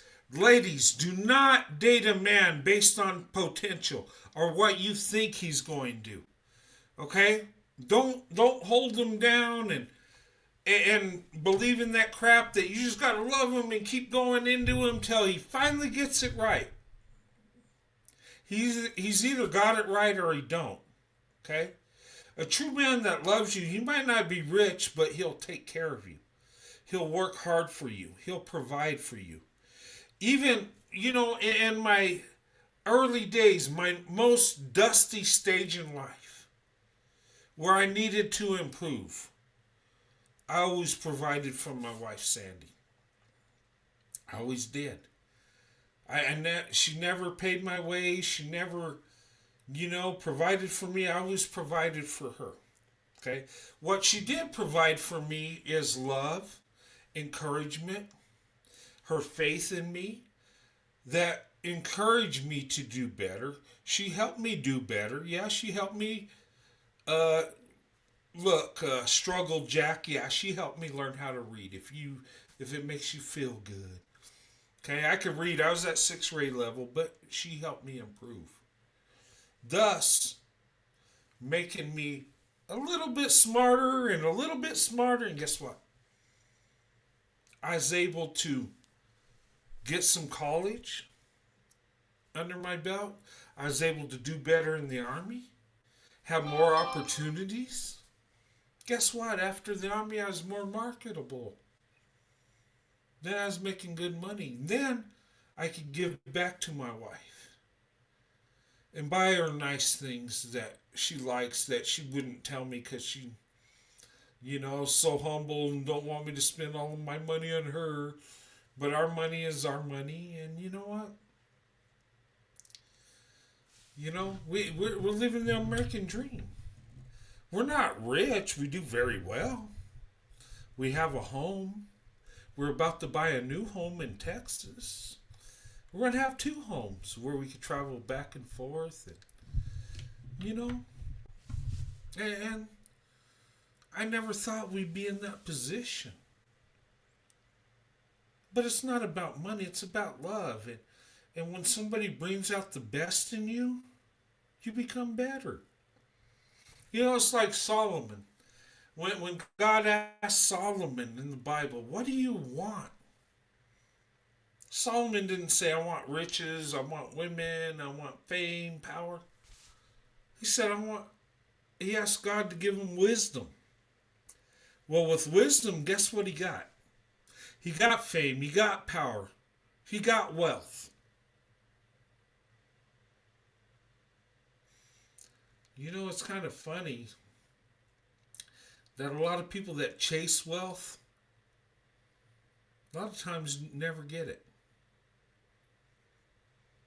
The people that chase wisdom, they'll end up getting wealth. They'll end up but they don't worship. They don't do worship money.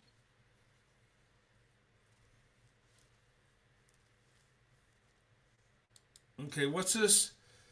There are more black women and women of color, biracial women in this world than any other races. Yeah, there are. And we need to love them. And look, I don't care who you date or marry. Look, there are good women in all groups, okay? I'm not here to bash Becky or Tyrone, okay? But Becky and Tyrone need to get it together. They need to build back a better swirl, okay? And black men need to love and respect black women and not take them for granted. Okay, I don't care if she's from the hood or Hollywood. I don't care if she speaks proper or has slang. You love her, you respect her.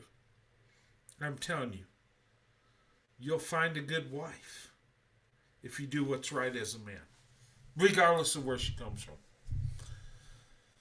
Brent, I have to be honest. A black woman married you based on potential, but I do understand the level of loyalty, white community, especially decades.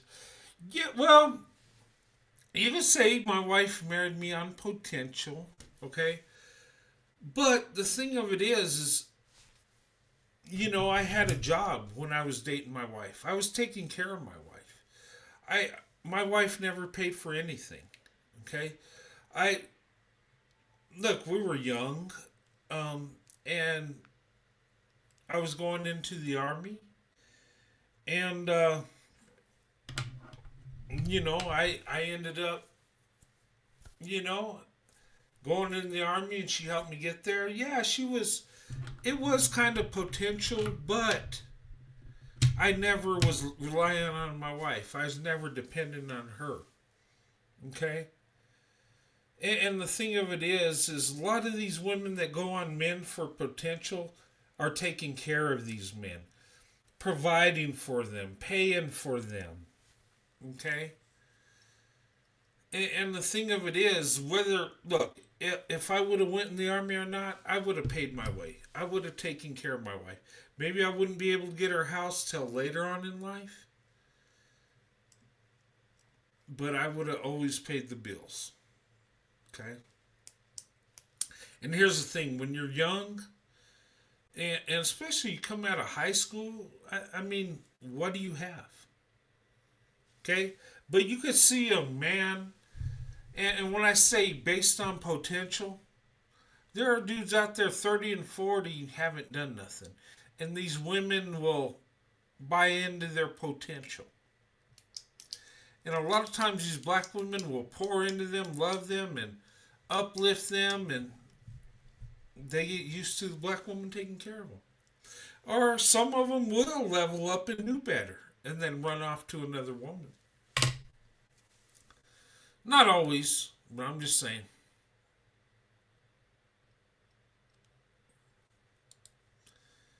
Yes, you took care of your wife immediately after you both were engaged. And promising career in the Army. I love the level of loyalty, honor, and dedication you have to... Yeah. Well, and here's my thing. My wife could have said, you know what? You're not at my level. You know what? And could have seen me as like, yeah... And she'd be right to do so. If she went to a man that's more educated, more successful, she had every right. But you know, she accepted my marriage proposal. I proposed to her. She accepted. But one thing I did, and look, even though I wasn't making money, I was working 3 jobs. I always, provided for my wife, even when she was my girlfriend. And when she said yes to marriage, I paid her rent 3 months in advance. I stocked her apartment with food, and every penny I put into making sure my wife was taken care of. Now, when we were dating, I took care of her. I do nice stuff. But when now we're engaged, I took it like she's my wife. Okay? And that's how I was raised. And look, my wife was above my level. She was. I'm not going to lie. She's much more educated, much more smarter. But she believed in me, and she poured into me. But she never took care of me financially. She took care of me with love and respect and loyalty and spiritual. But I always took care of her financially. I never put a burden on my wife to take care of me. That's one thing I didn't do. I'd work 3, 4, 5 jobs if I had to. Okay, that's just how I'm wired. But fast forward, I got in my Army career, got my education level up. I caught up to my wife. And guess what? I did good in my career. Then I retired. I was making good money. My wife's taken care of. She don't have to walk no more. She don't have to sit down and, with me, and we budget our money and say, okay, we need this for groceries, this for the utilities, this for... and early we had to do that. But now, we don't. And we don't take that for granted. We budget our money. We're not stupid. We understand where we came from. We understand that, when we're younger, we didn't have as much. Now we're older. And I look back, what if we had what we have now back then?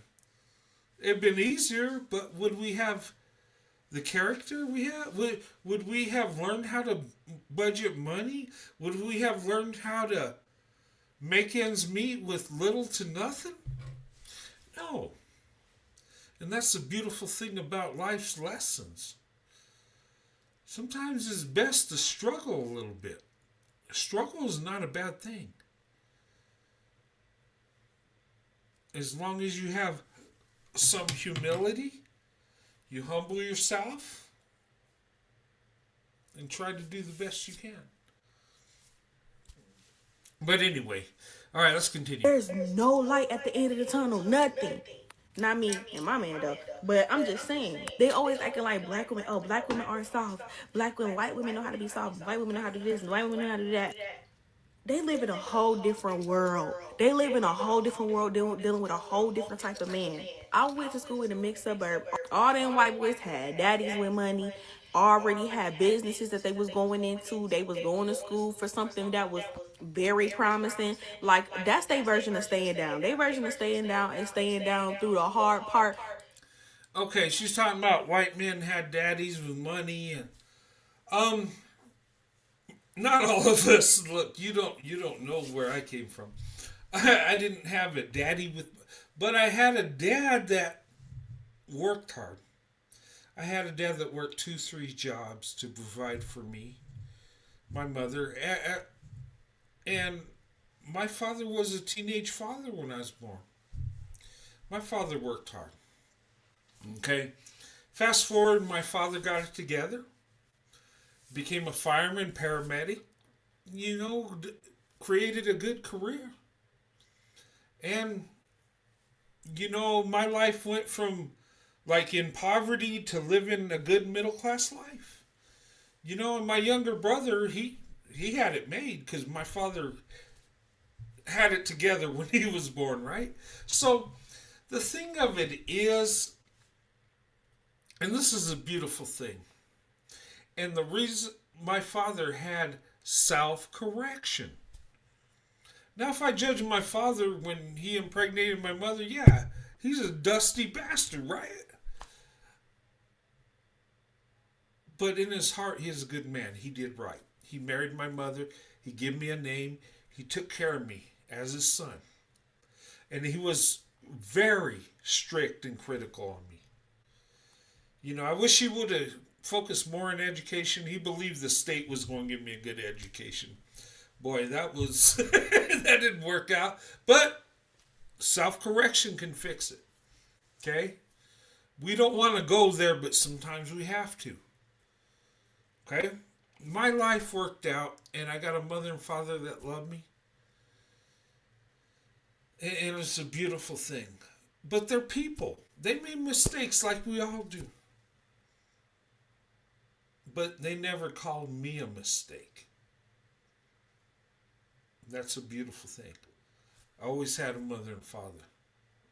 Nobody abandoned me. Yeah, they messed around as teenagers, but they lived up to their responsibility. Both my mother and father. And let me tell you, that's perfectly fine with me. Okay? It's about self-correction. My life is self-correction. I'm not perfect. I have a lot of flaws, sure. But I can be better. I can be better tomorrow than I was today. But I got to understand that I have faults and I need to have self-correction or I'm not going nowhere. Okay? That's all of us. But anyway, let's continue. Because the good part coming no matter what. Y'all be talking about black women don't stay down. With y'all be lying. There's so many examples of black women staying down. In fact, if you really think about it, being black, most of our parents don't have trust funds. Most of the men in our community are not set up for their future. Most of the time, you have no choice but to date potential. So this concept and idea that black women just, we don't be staying down. We don't. And here's the thing. She's right in that. Black women are down. Black women... look, that's a misconception that black women... There's so many misconceptions about black women. They're not down. They're masculine. They're not acting right. That's a damn lie. The truth is black women ain't being loved the way they deserve to be loved. With love and respect. You know, and my thing is, and I think the problem is race loyalty, pro-blackness. Teaching black women they have to hold the man down and have to be race loyal. And, you know, just keep it together till the black man gets it together. Now, really, the black woman in her situation needs to go to the man that has it together. Okay? You might luck out and pour into a man and then he gets it together. That does happen. But a lot of times black women are exploited and, you know, I'm just saying. But anyway. Support our men. That's not true. Y'all say all that, neglecting how men act. It don't even matter who they be with. It don't matter if they with black women. It don't matter if they with white women. Statistically, they have the lowest marriage rates, highest divorce rates. I know that there's reasons within the black community that we have these patterns and things like that. Y'all are not going to only blame black women for in which the dating world functions.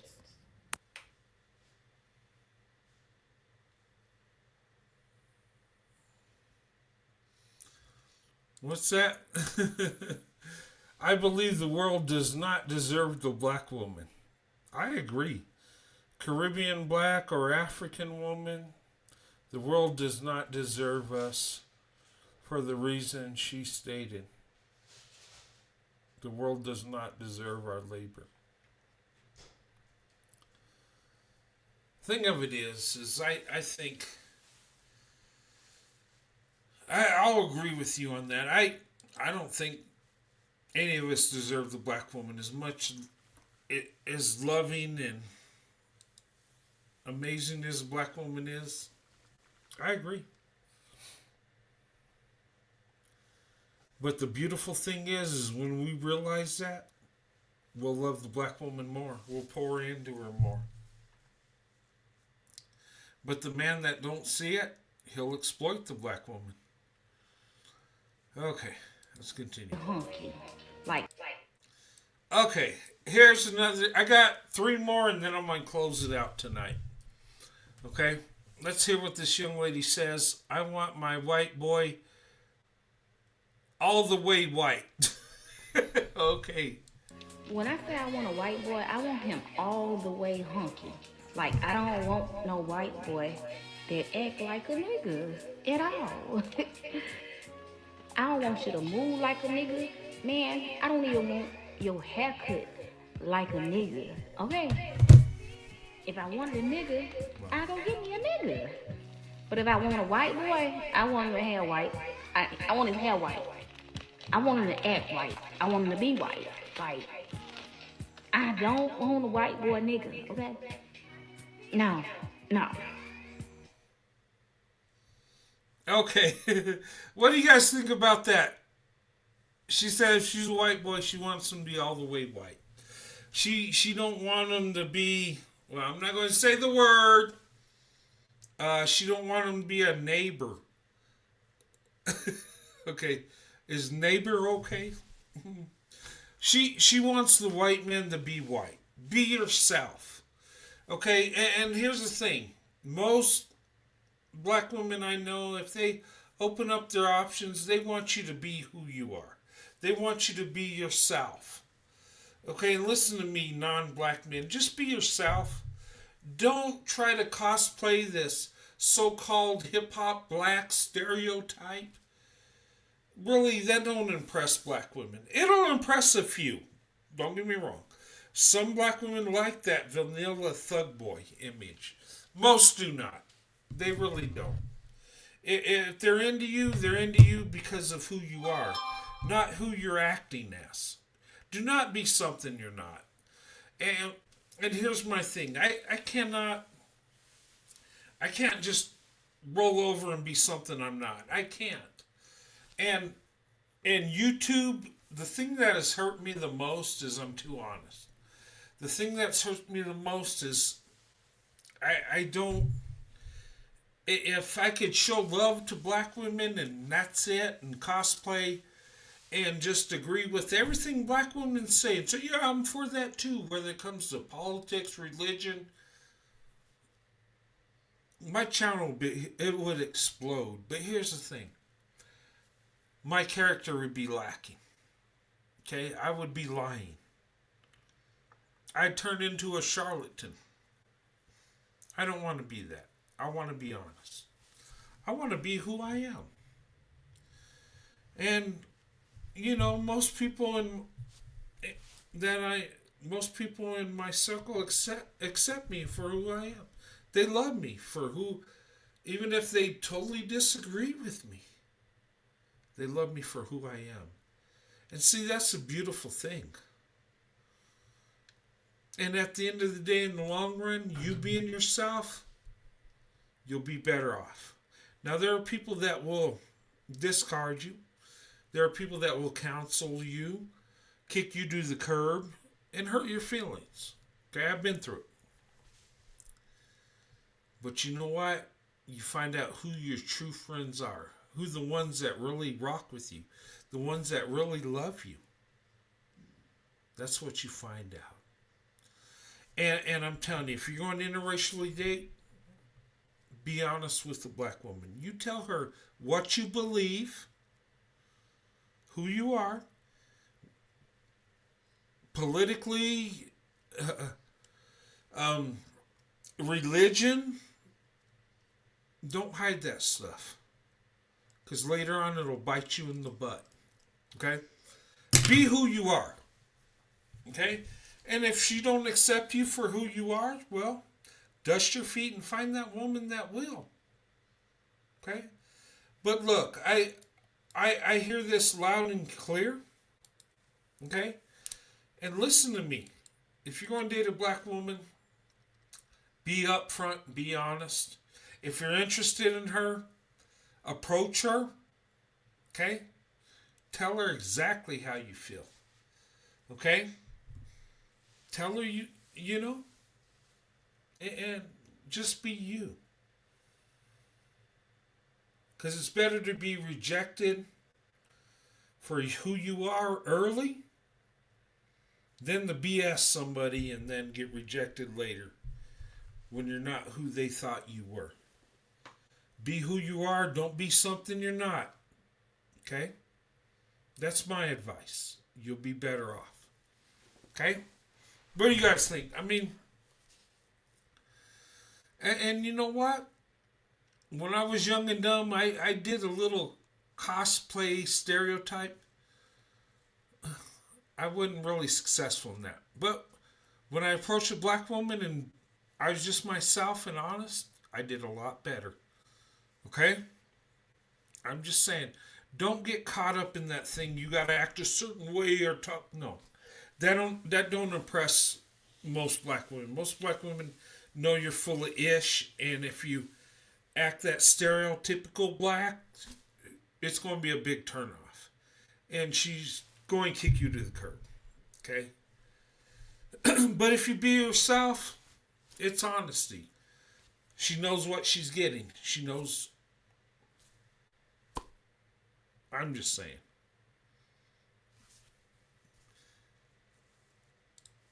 Please don't say neighbor. Say urban spicy hip hop. Okay. I'm just trying. Look. Okay. Spicy urban hip hop. Okay. All right. Now I know. Don't be spicy urban hip hop. Don't play into a stereotype. That's my thing. Okay? But it will work with some black women. Some black women think, oh man, it's a white man that's spicy. You know, he talks like Tupac, but he's pale as mayonnaise. So maybe she's into that. I don't know. Okay. Here we go. People say things like, well, the reason why black women aren't married is because they're just not feminine enough. They're too masculine, etc., etc. Well, I don't totally disagree with this. Hold on, though. Let me cook. I'm going to tell you why, though. Black women have been culturally massaged, trained, groomed to really be the caretakers of their race family. They have been consciously and subconsciously trained to carry the weight of everyone on their shoulders, to be the one that picks up the pieces, to be the one that, trudges on in the face of adversity, and it goes on and on. And in order to be like the ultimate caretaker, that's not going to make you be in your feminine, because that requires for you to have a certain level of your guard up. It's a certain level of being a protector. It's a certain level of being always in a different side of your brain. This is not your carefree, turn your brain off, relaxed mode. And so when they say black women are not in their feminine, when they say black women are masculine, this is not something that is like just a definitive. It doesn't mean like, oh, black women are just not feminine. No. Usually, black women are putting themselves in situations, environments, around people who continually make them call upon their masculine. And so as a black woman, my tip to you is, if you want to sink deeper into your softness, be deeper into your feminine, and not just so, oh, you can attract a man or something, but just for yourself. My advice to you is to say you don't know more. Just sometimes say, I don't know. Because guess what? When you say, I don't know, people figure things out. If it's important enough to them, they will figure out how to get there, where to go, how to get it, who to talk to. Sometimes just say, I don't know. You're not required to go figure everything out for everyone. Sometimes simply say, I don't know. Or, I'm not too sure. But I know that you have a good judge of character, and I know that you're a very smart person, and so I know you can figure it out. Put it back on other people, because too often black women take on and shoulder the burden of figuring everything out, using our brain power for everything, using our physical energy for everything. And when you do that constantly for multiple people, like a good majority of time, you are absolutely not going to be in your feminine because that is a masculine energy. It's an energy of protection. It's an energy of being more active and, kind of cutting things off before they go left, and always thinking and being in your head so that you can avert any potential problems that may come up. It is totally a masculine energy. And so if you want to be more in your softness and your feminine as a Black woman, you just got to start saying, I don't know. Even when you do know, allow other people to figure it out. Also learn to ask for assistance. Like, it doesn't mean you can't do it, but it doesn't mean you have to do it. Yeah, you probably can take all the grocery bags in, but if you have sons at home, why are you not calling them downstairs to come get the groceries out of the car? If someone wants to open a door for you, let them. If somebody wants to come do yard work for you, yeah, of course you could push a lawnmower if you want to. It doesn't require that much brain power. It's not rocket science, but why should you if you don't have to? Why? So just because you can doesn't mean you should. And I'm telling you, resting more and saying I don't know more and asking, oh, could you please do fill in the blank? It will change your world. I promise you. I love you so much. Stay soft. All right.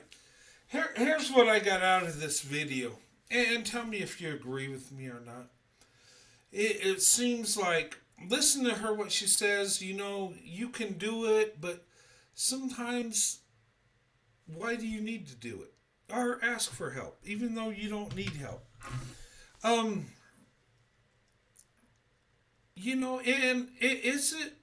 is what I'm seeing is Black women are expected to do so much. It's weird. It's like, it seems like Black women are held to such a high standard within the Black community, but not given credit for holding up that high standard. It's almost like Black women are expected to do this, be a strong Black woman, make it happen, be resilient, take care of her family, whether she's a single mother or got, married or got a live-in boyfriend. It's like the Black woman's expected to do so much. And they're held to a high standard. And when things don't go right, they're blamed. And I think it's a lot similar to white men. We're held to a high standard. We really are. If you're on YouTube and, well, I'm not going to say YouTube. I'm just saying in general. As a white man, people assume, I think a lot of times, or think because you're a white man, you have privilege, and most of the time you're well off. Or, you're not really struggling like other people. And that ain't the truth. A lot of white people are poor and struggling, and just like other groups of people. We're not,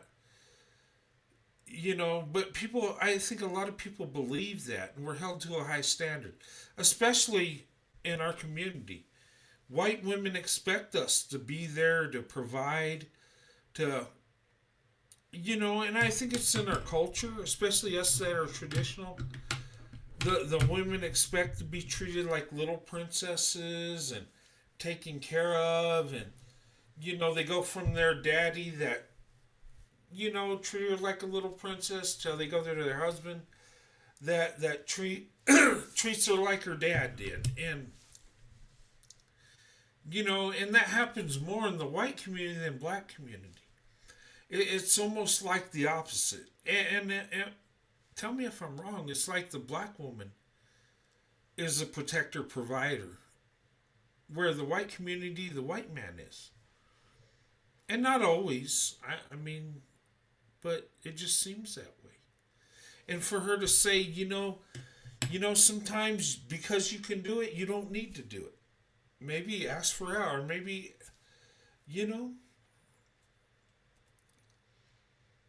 And I think a lot of Black women, in my humble opinion, I think a lot of Black women don't want to have to be held up to this standard to where They just want to be women and, taken care of every now and then. Now, a black woman's going to show up and do what she needs to do. Black women are amazing. They're resilient. Yes, and they are tough. Okay? But I think a lot of black women just want to be women that are loved and respected. And I think a lot of black women want their men to stand up, be a man, and take care of the situation, let her rest in her femininity. I don't know.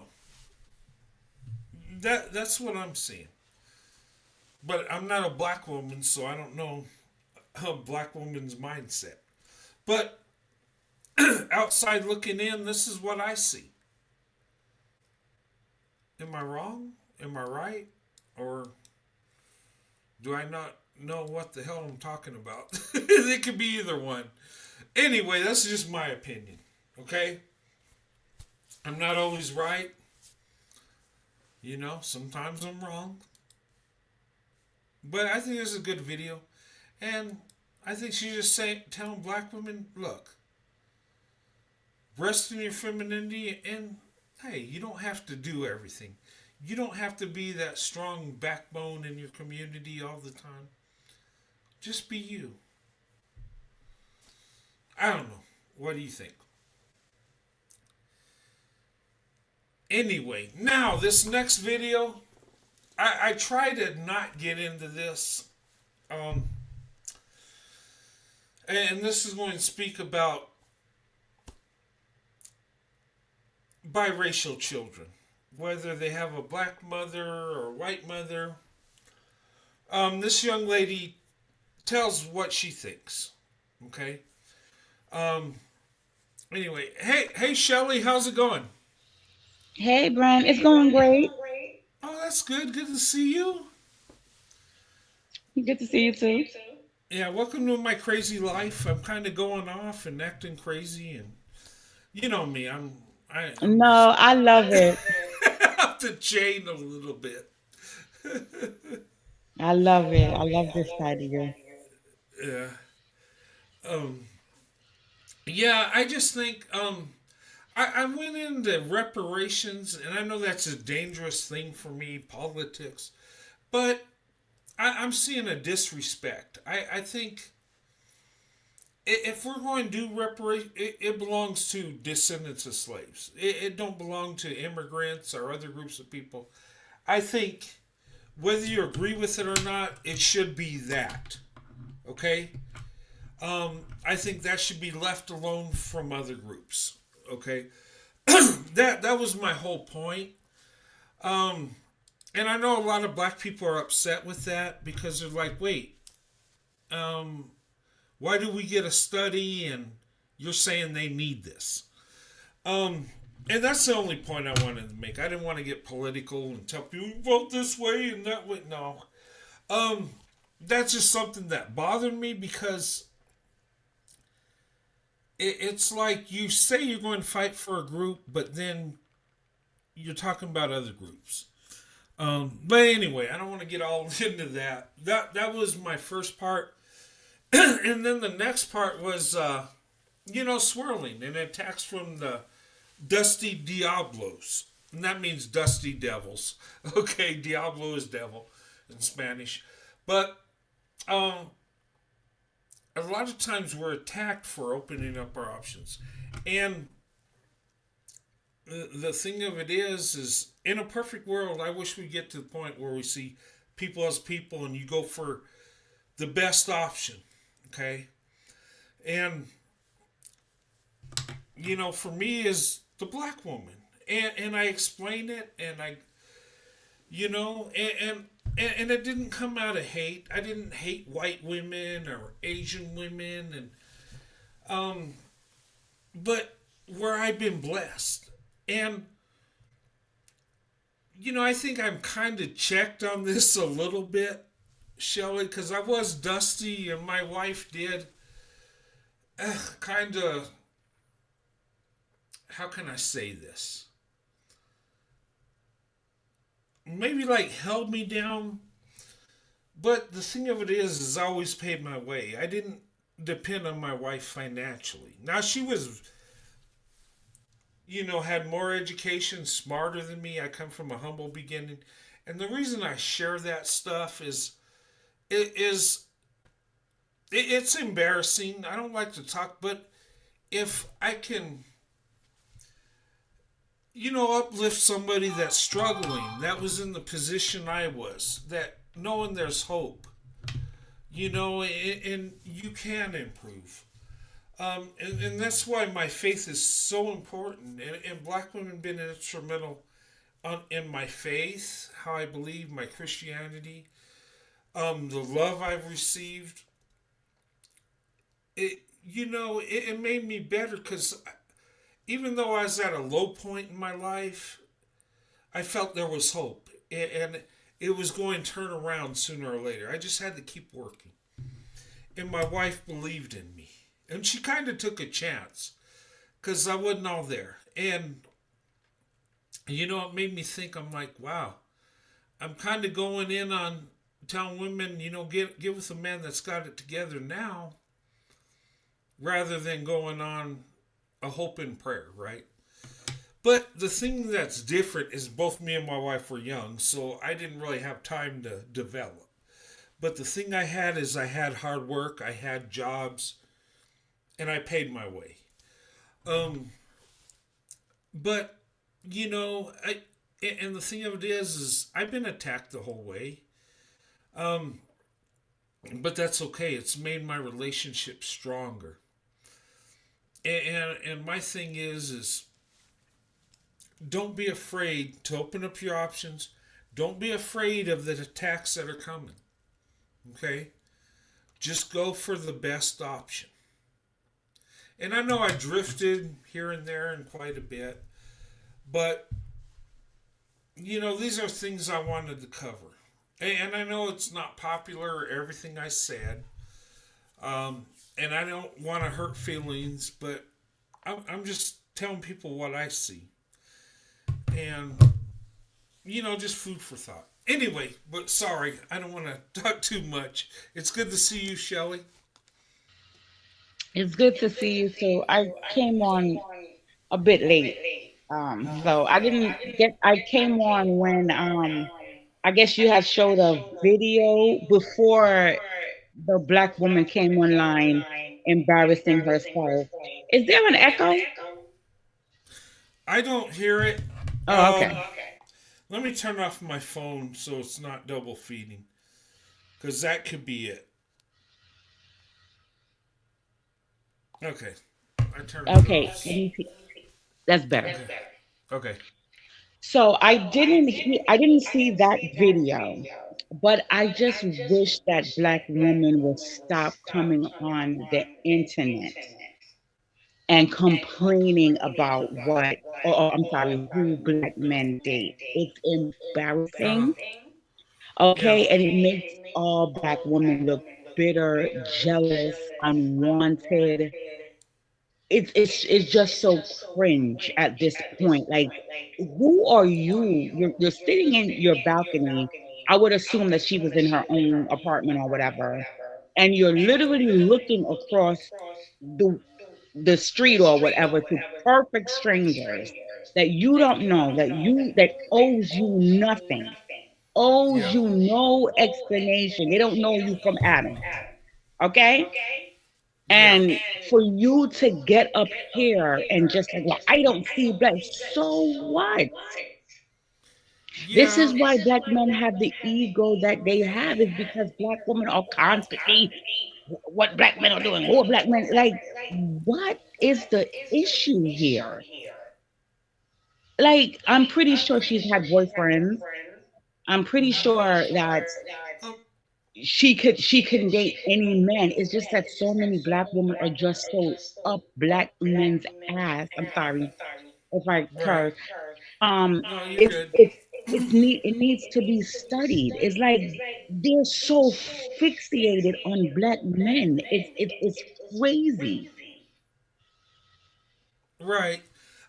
Yeah, I see where you're coming from with that.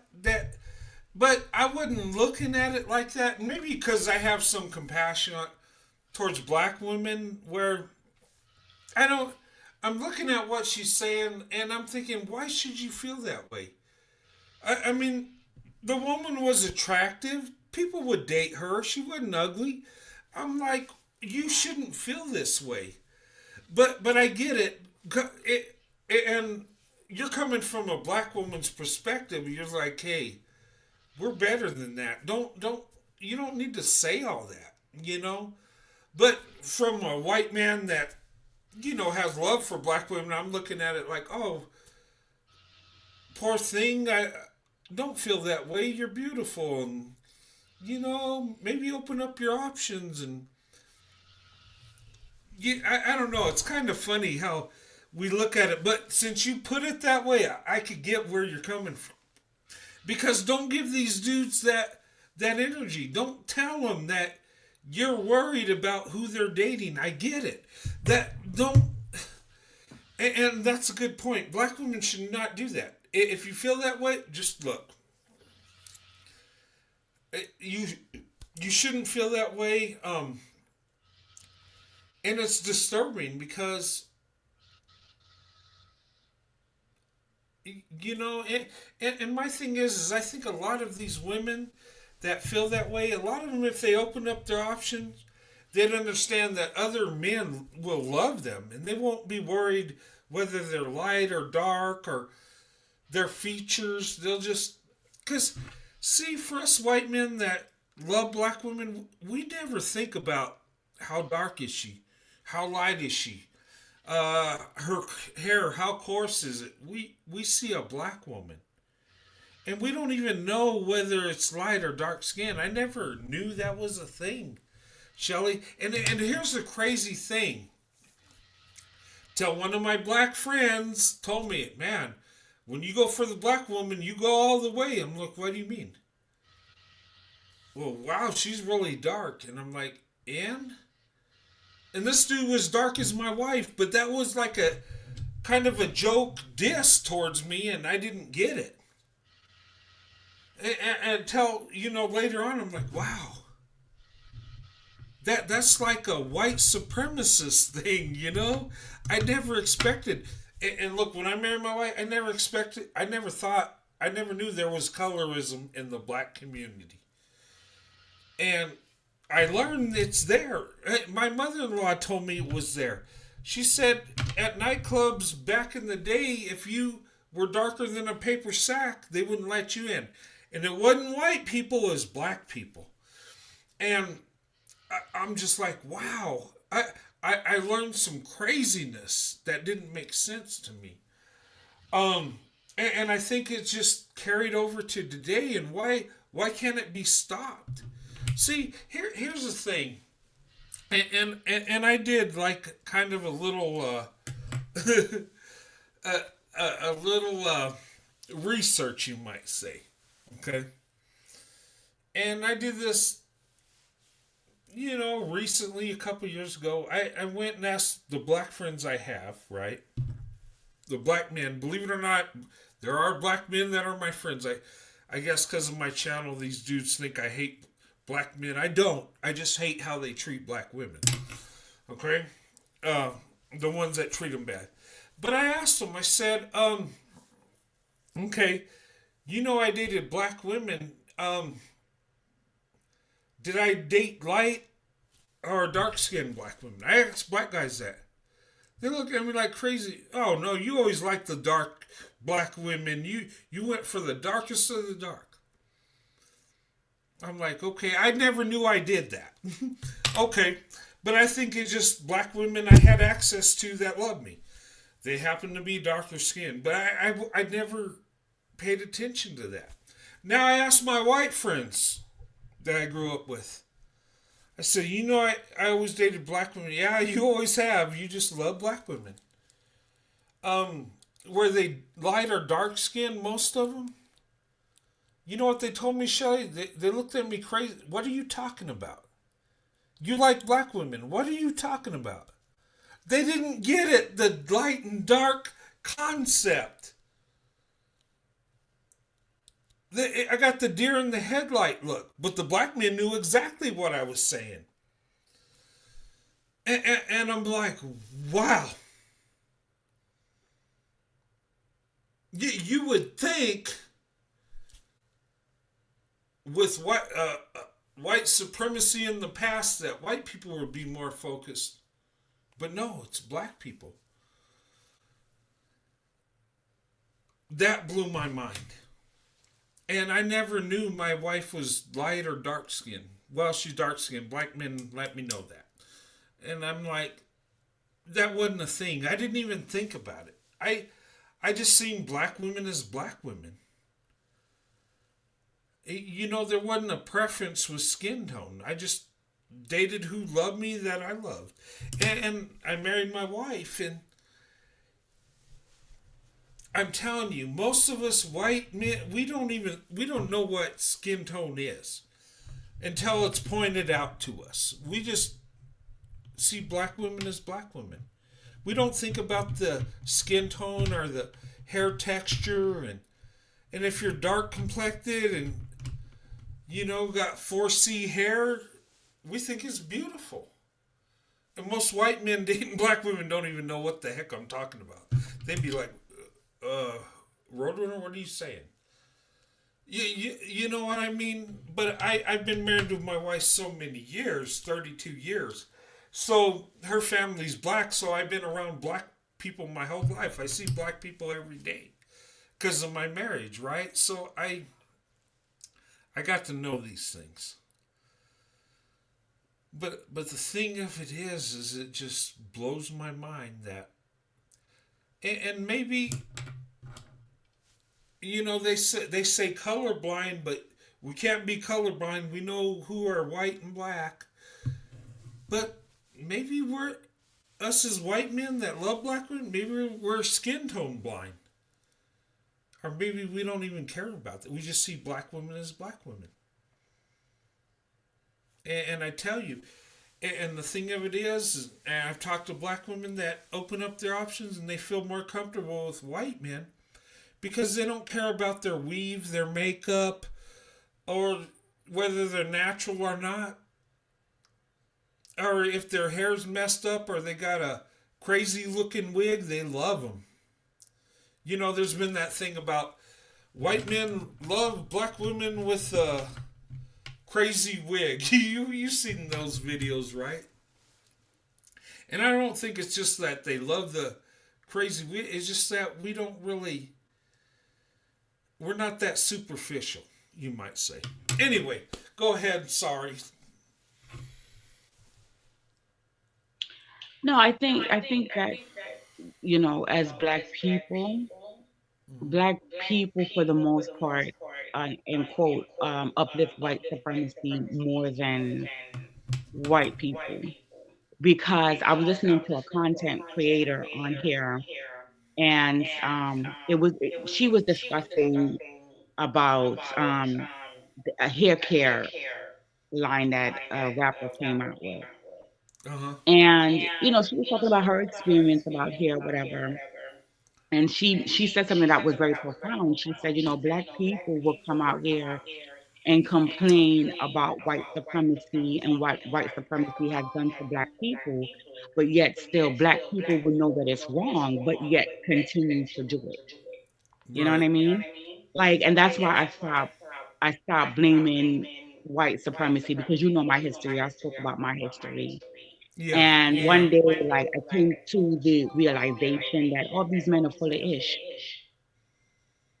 You understand? They uphold white supremacy, because you cannot blame the white man for your your wrong decisions. You cannot. I'm saying, how can you blame the white man if you're out here having children with multiple women and you're not taking any self accountability? You know what I mean? Yeah. And when black women come online, and that's why it's detrimental for black women to do that, and that's why I I understand your sympathy, but at the same time, we can't, as black women, continue to do this, because then we ourselves perpetuate that we're unwanted and we're at the bottom. It's your mindset, because I've never experienced other races of men or whatever not liking me or wanting to date me. You understand what I'm saying? I've never Yeah. experienced it. And then she's coming out here and she's like talking as a black woman as a collective. No, you don't speak for me. Right. You don't speak. That's your experience. You understand what I'm saying? And it's wrong for you to do that because it makes us look bad as a collective. Yeah, it does. And and speaking about that, I have sympathy, and I wasn't really looking at her making other black women look bad. But I get what you're saying. It does. But when I showed it, I was like, you shouldn't feel that way. It was sympathetic. It was, and you know what? I might have offended some black women by showing that video. Like you, but it You wasn't. know, you're not, no, it's not that you offended me or any black woman because these videos were already out there before you put it in. You Right. just saw it and wanted to talk about it. So that had nothing to do with you. My thing is this, a woman like her, most of the time you cannot reason with a black woman like her. Why? Because she's going to complain about black men all day and still stay with black men. And that's the issue that I'm having. She will never open up Right. her option. And Right. you can talk to her and be like, no, sis, you could date out. Like she said, the only dark skinned woman that she saw with a man um, was a white man, right? And she, even in that situation, I guarantee she's not gonna say, maybe I should date her. She's just stuck on black men. She's just so hyper vigilant on black men, what black men are doing, who are they dating. She notices that, and that's the Right. thing that I don't like. Stop. You could notice it, but stop coming online because it then proves like what black men are saying that, like as black men said, you're not getting engagement or whatever because your attitude this and that or whatever. Now, she didn't have an attitude. She doesn't look like she's ratchet or loud. She doesn't have on, you know, the loud hair and the lash extensions or whatever, but yet still black men are not writing her up. She's still not getting, so it's never that black woman, like you say, like we're held at a higher standard. It was never about the weave. It was never about the makeup because I see black women all the time that has weave and makeup and black men flock to them. And Right. I was under the impression that I didn't like it. You know what I'm saying? I didn't like makeup. And I'm speaking as someone that is living through it. Like I walk around with my afro and I am not looked at by black men. And I'm okay with it because I realize that these niggas is fake. They're full of shit. They Right. don't they don't practice what they preach. You understand what I'm saying? They would bypass me and go to the one and that's okay. I'm talking to you about this, and yes, that's fine. I know, we shouldn't broadcast it, but I have come to the realization I'm not gonna sit up here and make a video and cry about it. No. You Right. go where you'll Right. appreciate it. You I you got you know. more attention from non-black men with my natural hair than black men. So now I say that no, black men do hate natural hair on a black woman. You know what? Okay? You come to the realization and you move on. You don't dwell, you don't sit down and make think pieces and videos and come out here crying for the whole world to see. It's embarrassing. Right. Right. And this is a good point you brought up because in my mindset, I'm looking at a black woman that's a beautiful black woman, and I'm like, you shouldn't feel that way, and there's compassion. But then again, these are signs to look for, And back in my younger days, I would have, even though she said that, I would have approached her because she's beautiful and attractive. I would approach a woman like that. And I think a lot of times we get rejected because that woman, she's into the black man. She's not looking to open up her options. It's black men or nothing. And that's why she made that video. Because a black woman that will be with a black man or white man and whatever man's going to treat her right, there are black women like that. She wouldn't make up that video because that wouldn't be an issue. And definitely if she opened up her option, that wouldn't even be a thing anyway. I mean, Thank but you. and I get it, and it's crazy because I missed. Oh God.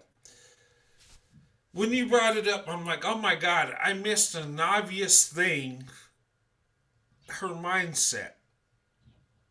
And because I had compassion, I wasn't focused on her preference.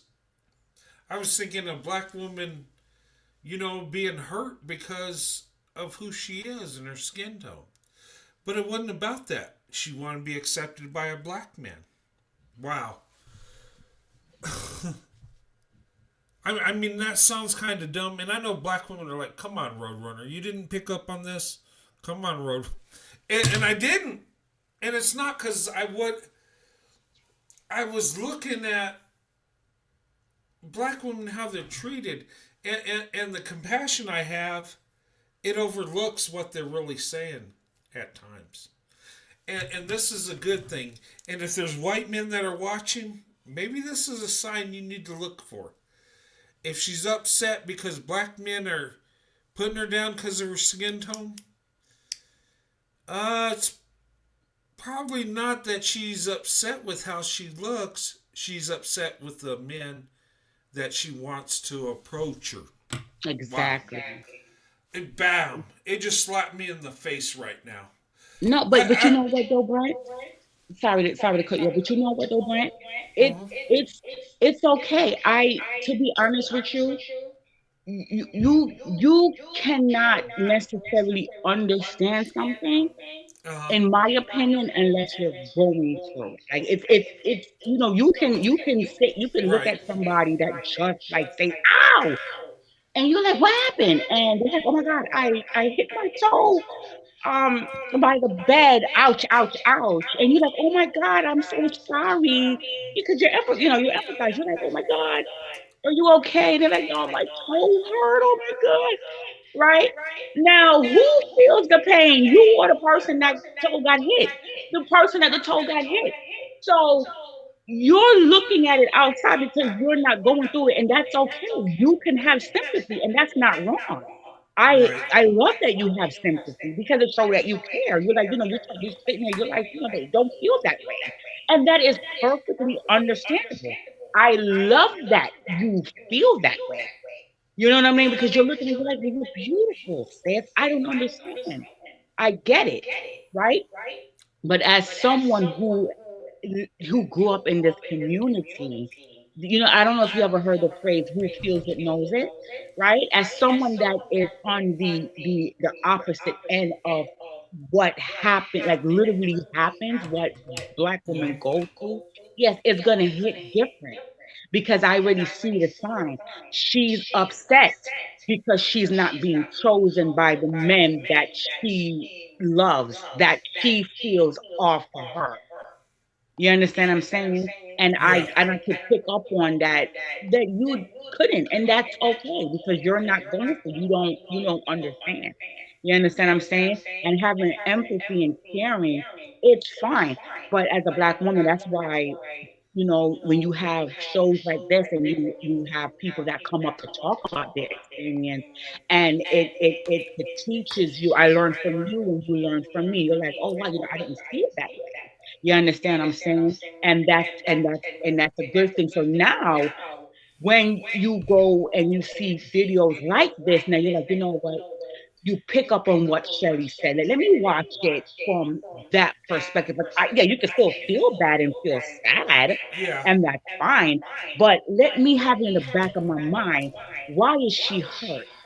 What is the problem here? Oh, okay, I see what Shelley was saying. She's still stuck on black men and worry about what black men are doing. Oh, okay. So she's not ready to open up her options. Because if she was ready to open up her options, like you said, she wouldn't have made the video because she would be out there living her best life. Right. You know, I just thought about something. And there's a lot of things I don't see when it comes to this in black women. Like that video. I get it now, but I think in my life, and look, I've been very blessed. I've had it pretty easy. Um, and someone at work, some black dude said, he said, you know what? You don't know black women. You know, your wife, you got a good wife. I get it. And he knows me and my family. He says, you're blessed. I get it. But you really don't know black women. I'm like, what do you mean? I've been around black women forever. And, you know, I think it's, and maybe it's because where I was born and raised, New Mexico, nobody cares about interracial. You could do what you want. There ain't really no racial thing. And I never really experienced any type of racism till I went in the army. You know, being in the little towns and, you know, down south and Midwest and different places. You know, most people didn't have a problem with it, but I could see people that did. And it blew my mind. It was a culture shock. I was like, wow. It's like I'm watching a movie when somebody is hating on me and my wife because we're together. I'm like, I thought this was ancient history. And maybe where I was raised and how I was raised, I was sheltered from it. I remember watching a documentary, and I've talked about this. Martin Luther King said, on Sunday is the most segregated day ever. And he's talking about the South in the 60s, right? But in New Mexico, the time I was around most black people was Sunday at church. The churches that I've been to it wasn't segregated. We had a lot of black people. In fact, we had more, there was more interaction with black people at church than in our regular life. Does that make sense? It's almost the opposite of what Martin Luther King said, right? But different time, different place, different area. So I didn't see that way. And my parents, they didn't care whether I married a black woman, Asian, white. They didn't care about that. Some of my other family members did, but my parents didn't. They wanted me to have a good wife and, you know, be happy. That's all they wanted. They knew I was going to marry a black woman when I was younger, but they could see what was going on. Nobody knows you better than your mother and father. But the thing of it is maybe I've been sheltered. Maybe some things, Shelly, like that black woman, it goes way over my head because I'm just looking at how she feels instead of what's really going on. Because maybe I see some of it, but I don't really see it because I'm not living it. And my wife, I was the first white man she ever dated, and she married me. But my wife grew up in a mostly white neighborhood. So it wasn't like it was something new. It was like she just never did it because their church was primarily a black church, and she felt she should date people within the church. And then she met me, and we got married. And it wasn't a thing. You know what? Maybe I think with me, I think there's a lot I understand, and there's a lot that I don't. I don't get. I got to kind of go over it again and again to let it sink in. And like that woman with that video, my intent was to show a beautiful black woman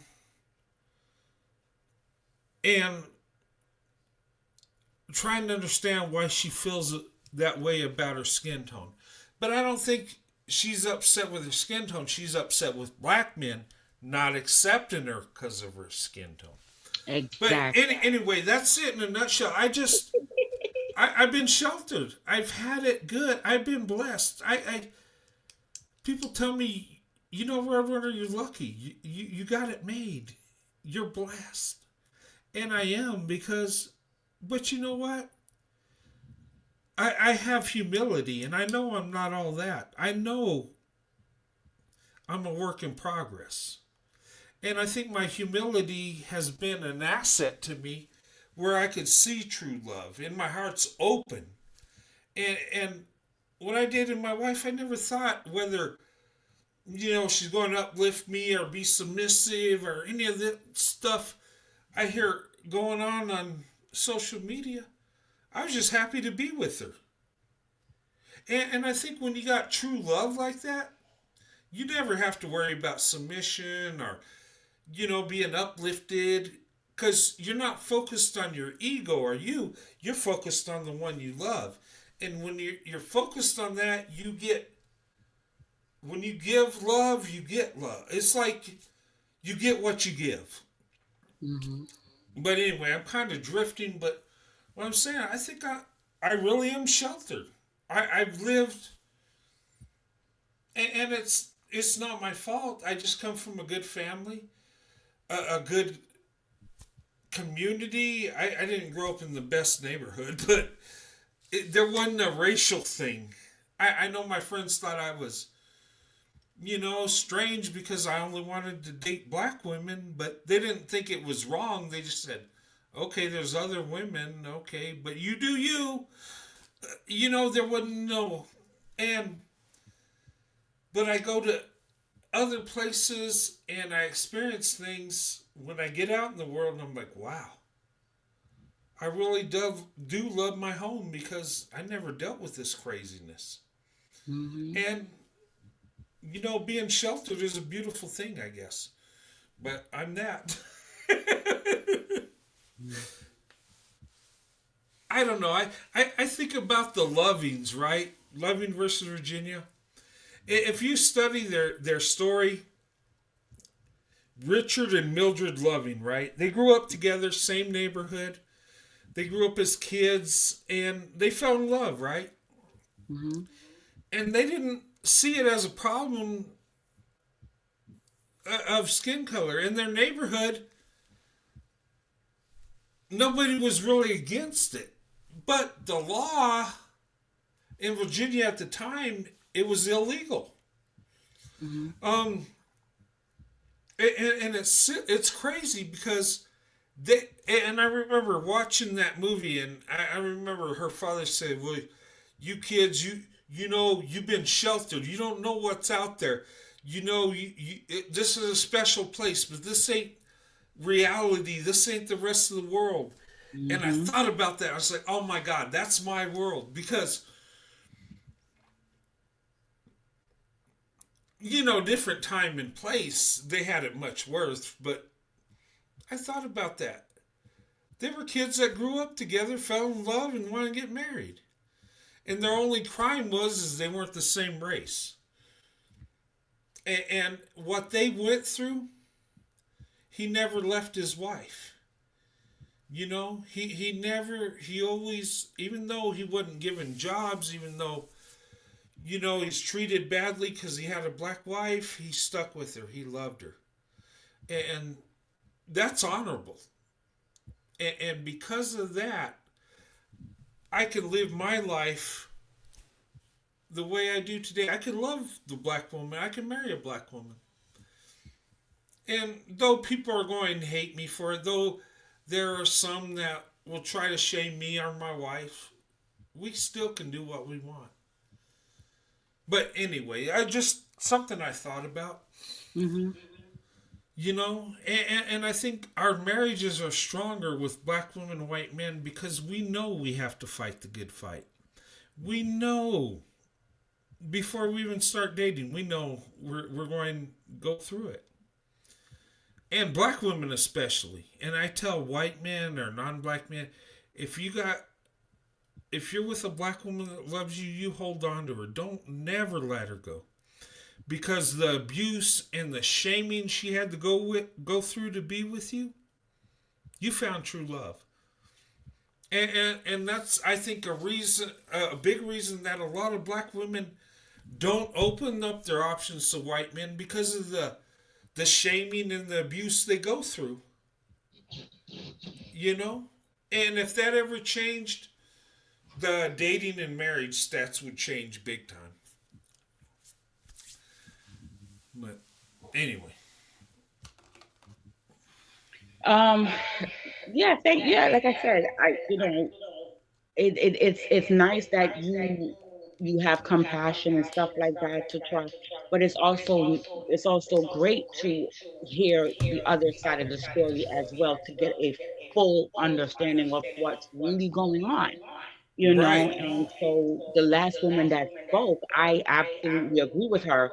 Um, Black women have this thing. I don't know if you know about the mammy yeah, trope, and I actually do believe. I think that it is a taught behavior. That's what's the word she used? Subconsciously and consciously that Black women are thrust into the role of being the savior to the right, point that Black women would just show up, like, to try to help and try to save the day. You know what I'm saying? Because another YouTuber has said it, is that that's how Black women feel seen, especially by Black men. If she goes out there and she's on the forefront and she's helping, and I gotta stick behind a Black man, and um I have to save him and stuff like that, and that's the only way that she's seen. And so this is why the divested movement was started, so that Black women could move away from the toxicity of the Black community. See, a lot of people miss, the jolly come lately that came in and was like, oh, divestment movement is just about dating white men or non-Black men. No, it was to remove the mentality of just focusing on Black men, helping lifting Black men up, and to put that focus on yourself. The divestment movement for Black women was for Black women to be healthy, number one, both physically and mentally. right, Okay, lose the damn weight, put the fork down and the spoon down. Exercise, drink water. Okay, go outside and touch grass.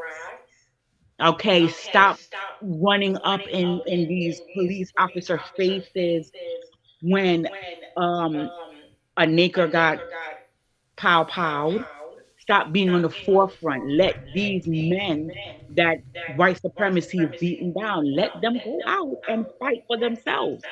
This is what the divestment movement was about, to tell Black women to sit down, focus on yourself. If you want to go to school, go to school. If you want to buy a home, buy a home. right. Buy better bras, like, just focus on yourself. Love yourself. Stop trying to help. Stop trying to fix the community that don't want to be fixed.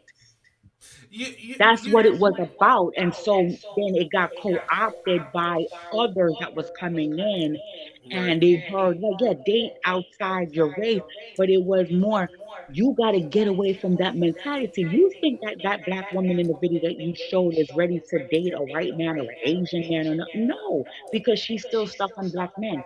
That's what it was. Divest yourself, remove yourself from that. Stop focusing on Black men. Focus on you. Get yourself in order. Okay? That's what it was about. And then you can go out and date whoever and stuff like that. That's what it was in the beginning. And right. that's what divested Belot was trying to teach Black women all those years. Focus on Yeah. yourself mentally, physically, get yourself in order. You understand what I'm saying? Then it would be easier for you to move into in another crowd. But if you're just so fixated on the Black community and trying to fix the Black man and trying to do that, you're gonna stay stuck, Right. right? You, And so, Yeah, you could have empathy, and I get it, and I love that about you, right? That's great. I get it, but you have to understand the other part as well, and it's okay to have empathy or sympathy or whatever, but Right. then you have to understand where that's coming from, and then and that's what it says. You could get wisdom and everything, but above all things, get understanding. Okay, because understanding is gonna broaden your horizon, broaden that. So now you have understanding. Now you could go back and watch the video and say, okay, that's what that was about. No, when You know what you I'm when saying? you explained it, I got it. It was like, bam! It didn't take long. But when I was reviewing it, I'm thinking that, oh my God, this is a beautiful woman, and and I don't know. It's like I felt she felt bad of who she is, but it wasn't. Now let's think about it. It wasn't that. It was about the attention she got from the men she wanted to be with, black men. I get it, and I see it a different way than when I reviewed it. And that's amazing. But and I want to speak about divestment. When I first when I started my channel, there were people that said, well, and I thought divestment was, when I first started union, I thought it was, okay, black women that date out, black women that date white men or Asian or whatever. I thought that was kind of like, divestment is another word for swirling, but it's not that at all. And I learned, black women broke it down to me. They said it's not about dating. It can lead to interracial dating. A lot of times it does, but that's not what divestment is. It's like breaking away from the mindset, the culture. Not worshiping black men, going where you can heal. And that might, and a lot of times that's a different mindset, a different culture, a different neighborhood, a different mindset, a different life. It's about going to a safe place and uplifting yourself. And then if dating comes down the road, then it does. And I Yeah, didn't get that till later, right?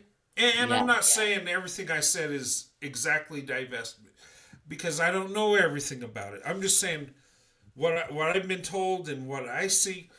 But people told me, they said, Robert, okay, you love interracial dating. You got a black white, but stay away from those divestors.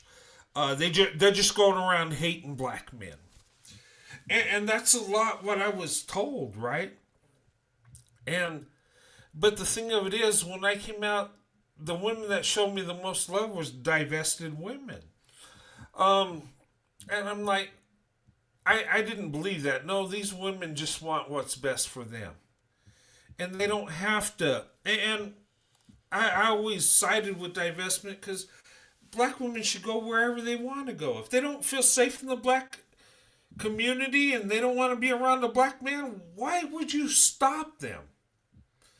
And and people say, well, what if Becky said white men ain't ish and ran the black men? I say, it's awesome, thank God.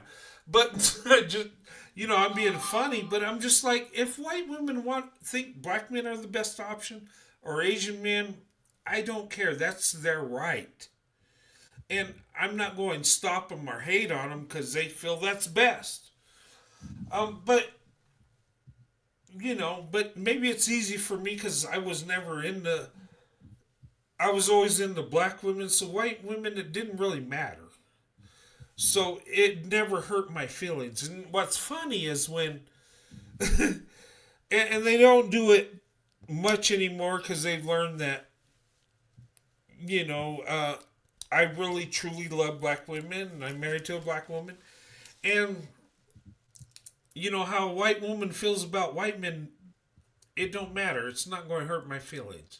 Now, a black woman that shows hate towards white men, even though I'm married, it kind of stings a little because I love black women, and I'm like, oh, okay. And maybe they're just psychology, because I don't know.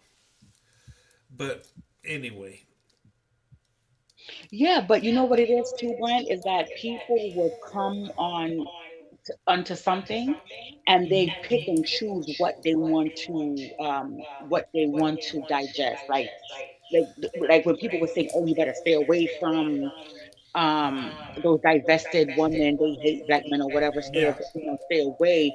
If they would come and they would listen and they would find something that they didn't agree with and they would run with that, and the other things that was said, they don't talk about that.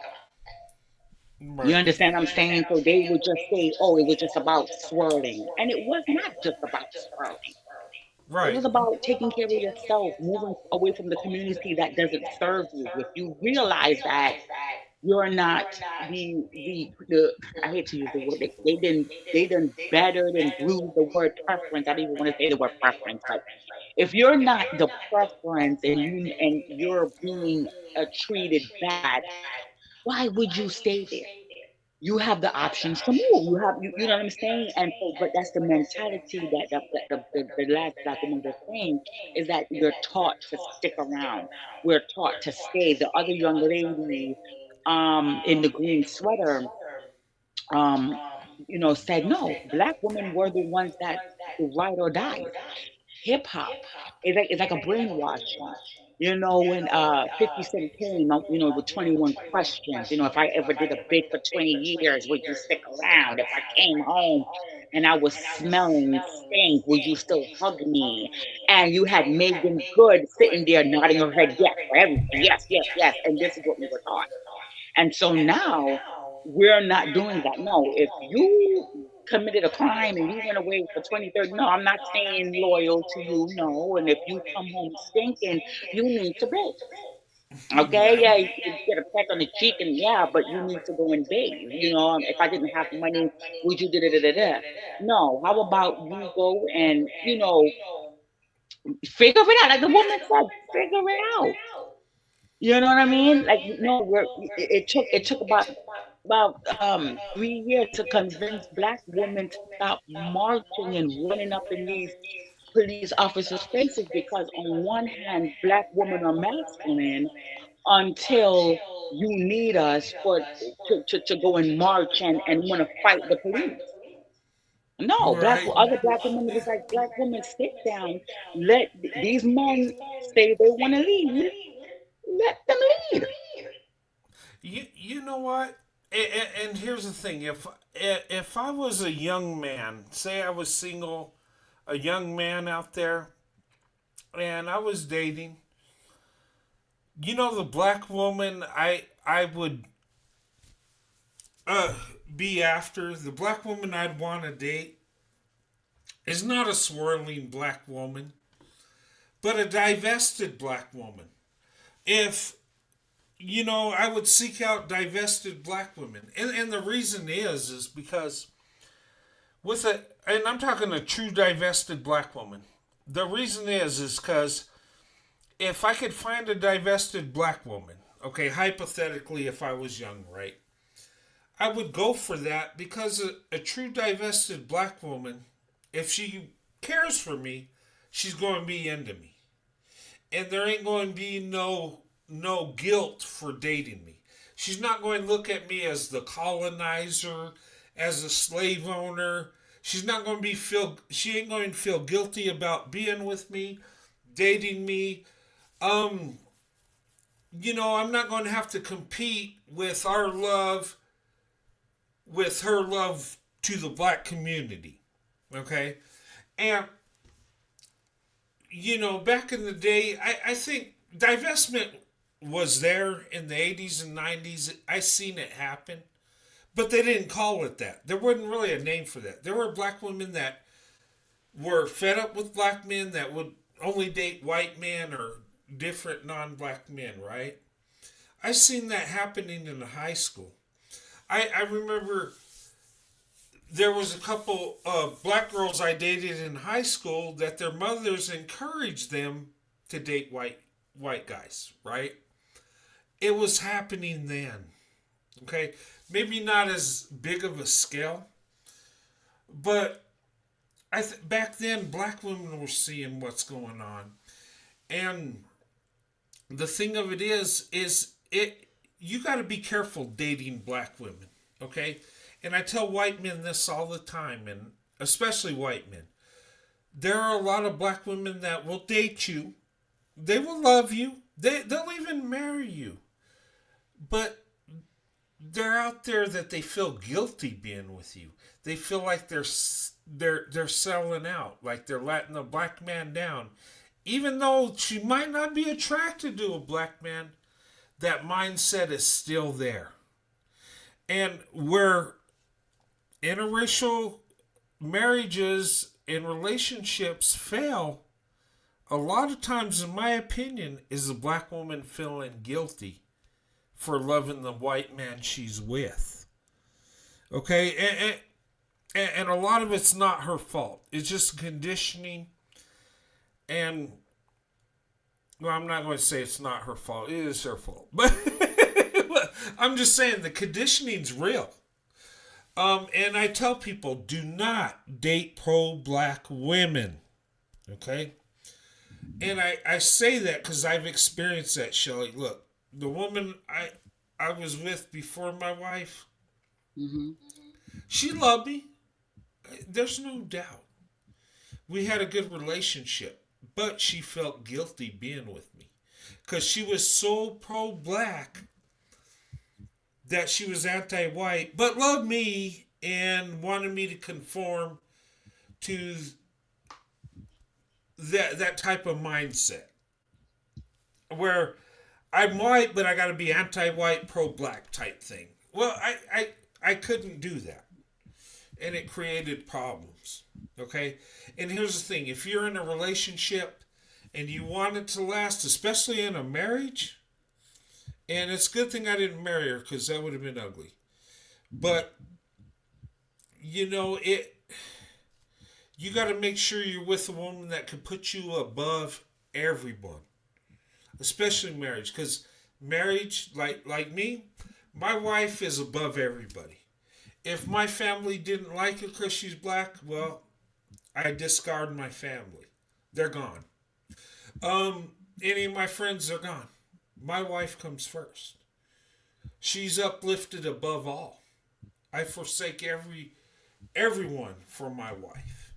Okay, and women have to have that same mindset. She's got to love you more than anything, more than her family or friends, more than her community, more than her skin tone. And a lot of pro-black women, well, I'm not going to say a lot. Pro-black women can't give you that because their love is embedded in the black community. It's so No, it's not. pro-black. It's not. It's not. I'm sorry to cut you off. It's not. It's not necessarily the black community. Pro-blackness is actually pro-black men. It's not. It's not pro-black for black men and women. You could ask any divested woman. Right. Any divested woman. But that's what pro-blackness is. It's for pro-black males. Right. But she might love you, but you got to fall in line where the black man's on top. Right. Even though, but I couldn't do that because number one, it seems stupid to me. But we're people. You're with me. You should love me more than anybody. If I'm your man, and if you're my woman, I should love you more than anybody. That's my mindset. But it don't go that way. And some people have gotten offended. What do you mean you can't? Why are you telling white men not to be with pro-black women? And I'm like, I don't mean black women that love black people. I mean, I love black people. If loving black people is pro-black, we're all pro-black, right? But I'm just talking about the people that are so pro-black, they're anti-white. So pro-black that they're superior. Kind of like pro-white, There's white people that love themselves so much they think they're superior to all people. It goes both ways, and I tell people not to discourage people, but know who who you're with. And if the woman you love cannot put you first, leave her alone. And I tell black women the same thing. If the man, can't stand up for you and, can't put you first, don't be with him. I mean, marriage, you put each other first. And I think that it should be that way in a relationship, especially marriage, though. But I've dated a pro-black woman, and I was physically abused. I never fought back because I couldn't hit a woman. Okay, the thing I have that a woman don't have is I could walk away. She couldn't overpower me and keep me trapped. I could leave. I just never, when I was hit, I didn't retaliate. And thank God I didn't, because I could have really hurt the woman. But I dealt with that, and there was so much trauma because she was pro-black. And, the only time we were happy is in the physical, and that don't work. And she let me know how bad white people were and slavery and all this. That it's like, okay, I understand history and sin, but when you put that on somebody that loves you, your relationship it's going to have trouble. Because when you're with someone you love, you want to be happy. You want to be loved. But anyway, I could talk all night about this, but No, it's okay. But this is what I was telling you last week, that when it comes to black men and black women interracially dating, black men could actually do it better, because black men are hung up on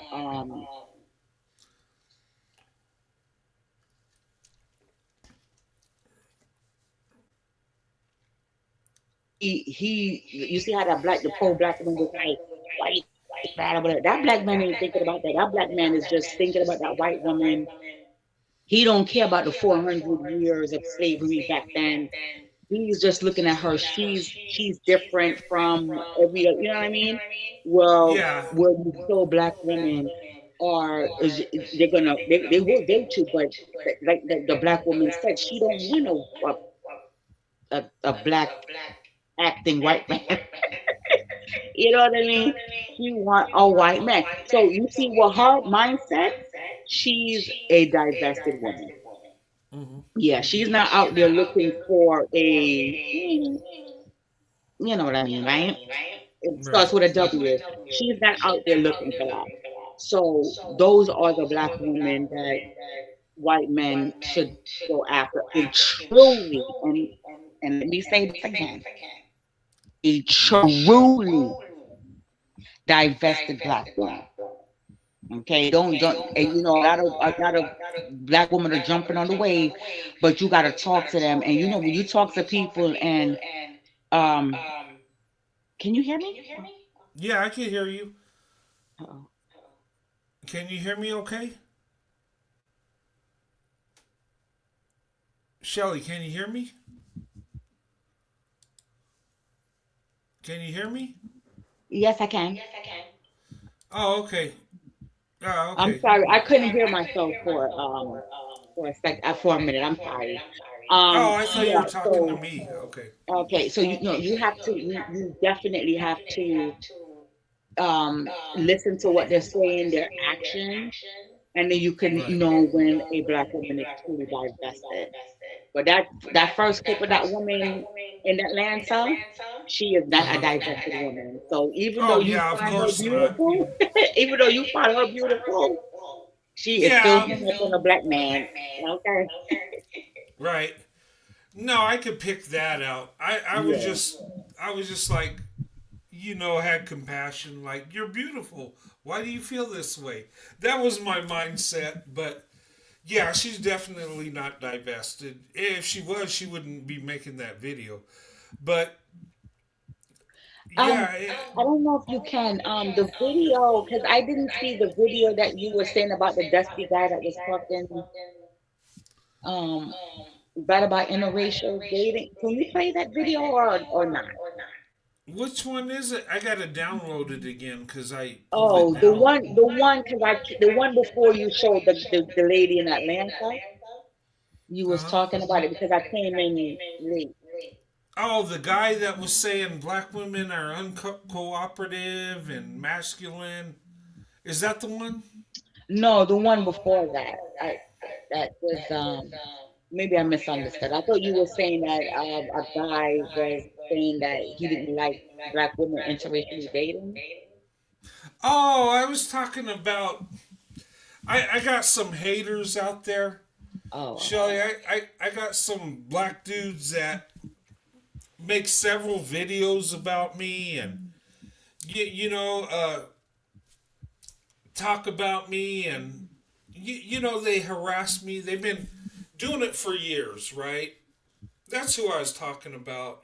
oh, okay. They're not on YouTube. They've been kicked off because they've harassed so many people, so many black women, and guys like me in interracial relationships. They're just they're they're off the rockers. They're dusty dudes. I mean, one guy made a video about me and my wife and said, because I talk about being married to a black woman and I refer to my wife as a black woman, that I'm fetishizing her. You can't make this stuff up. It's weird. I've been married 32 years, only been married once, only have children with my wife, but somehow I'm a fetishizer because I refer to my wife as a black woman. And I say it a lot that I'm married to a black woman. And I do say it a lot. And the reason is if somebody's watching my channel for the first time, they know what it's about. And another thing, I'm proud to say I'm married to a black woman. I love black women. I'm blessed. You can't tell me I'm not blessed. I'm married to a black woman. Look, I'm living my best life. I'm married to a black woman that loves me, so I'm blessed. And I'm thankful for that. I'm grateful for that. But some people, have got to look for the most negative thing about me. These people know I make good money. They know I do very well. Okay, but they can't knock me financially and my success with my career, my military life. And me and my wife, we're like, look, with everything, my retirements and everything, both me and my wife, we're in the 200,000s, above it, a little above it. So we're in the top 10% of Americans right now, right? And I didn't do nothing anybody else couldn't have done, okay? And they can't knock me for that, but they make videos saying that my wife carried me and, cheated to get me in the army, and then somehow I got lucky, and it's crazy. But it's all so negative. This one joker is going around saying I'm foreclosing on my house because I'm going retire in Texas. Well, I love Texas. My wife's family lives in Texas.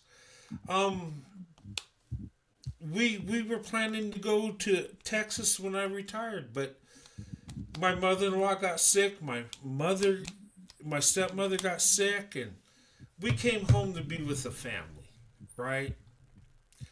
So we didn't get to go to Texas, and that's okay, We got a house in New Mexico, our home, and we live here. But when we retire, and I could retire anytime, I'm looking to, go to Texas. I'm looking at going to San Antonio area. We love it down there. And And when I retire, I'm not going to work. I'm going to live my best life, me and my wife, Sandy. And I could give that to her, but people hate me because I was successful. But the reason I was successful, Shelley, is I was humbled. I knew. Look, I read at a 6th grade reading level out of high school. I was going nowhere fast. I was a dusty guy. My wife believed in me. But the thing I had is I had good work ethic. I worked hard. I paid my way. So my wife never paid for me. I always, paid my way. I went in the Army. We had a career. We had a place to live. I was able to provide. And without the Army, it wouldn't have happened like that. Eventually it would have. But the thing of it is I've been blessed. I've had opportunities, but the thing of it is I was humble too. And I always appreciated, the love I received from black women. And my father was hard on me. He humbled me. I never thought I was great. I never thought I was going to be something special. My father said, you know what? You're my son. I love you, but you're no better than that next kid. He pretty much said, you ain't shit, but, if you want to be good, prove yourself. That was my dad's mindset. Well, I grew up with that. So I never thought I was anything special, but I worked hard. I went in the Army. I worked hard. I got my retirement. I got injured. I got some disability. And I'd give that up if I could be 100%. But it is what it is. My wife's highly educated. So she makes very good money. Okay? The job I got, I make over 100,000 just on the job I got. And I got my retirement, disability, my wife's pay. My wife has a pension too. So it's not like we make 200,000, but because we were consistent and because we have pensions and we were consistent on what we did, we live good. But we didn't do nothing special. We're everyday people. We were just consistent. And the thing of it is my father always said, he said, son, whatever you do, be consistent. Be the best you can be. I remember I got a job working at a pizza place. He said, make the best pizza, son. I was cooking hamburgers as a teenager. Be the best burger flipper. And we take it for granted. Okay, these are just minimum wage teenage jobs, but that creates character. And the thing of it is my strength is not my knowledge. It's not my education. It's my consistency. And my father instilled discipline. So I looked at things in the long term. I looked at my Army career as like, okay, I'm getting paid. I could take care of my family. I got a retirement that's going to take care of medical. I could go get another career. And I did that. My wife, once I retired, she got her career. And when our kids grew up, my wife, she had ambition. And she could retire anytime. And sometimes I tell her, look, just retire and just do your thing. Now I want to do this. I want to accomplish this. That's how she's, that's how she's wired. But my thing is, even though I was nowhere fast, just having a little discipline and consistency will win the day. But people hate me for that because they research me, how much I make, how I'm doing, to use it against me. But when they can't, they make up stuff. And I'm not boasting. I mean, a lot of it is I'm blessed. My wife made me better because of her love. She motivated me. She made me feel like I couldn't, that I could accomplish anything. And that's why I love black women so much, because black women have been so positive in my life. And I haven't been around a lot of black women in my life, but the ones I've been around were amazingly beautiful, amazing women. And my Christianity was, black women were a big influence in that. Having faith, believing in God. Even though you're down, there's a brighter day. Have faith. It's going to work out. Pray, work hard. I just, the thing of it, the person I am today, black women had such a humongous impact on my life. And you say, why is that? I don't know. White people could have instilled that in me, or Asians. But some reason it's black women. I don't know. I know that God is working in my life through black women, and there's a reason for that. And instead of hiding from it, instead of being quiet and shutting the F up and just living my good life, I think I have to tell the world. I think no matter how many people are listening, I feel I have to tell the truth. I think I feel like I have to uplift black women. I feel like I have to show them love and respect, because the black women in my life have shown me what true love is, have shown me what having faith is, have shown me what true loyalty is. And people say I'm crazy because I talk this. It's not crazy, it's the truth. It's just people don't see it, and I don't know why. Maybe because I got a big enough heart to see beauty in other groups of people. Maybe I just... But anyway, I mean, that's my story. But and I get upset. I get upset when people disrespect black women, because that's uncalled for. Black women are better than that.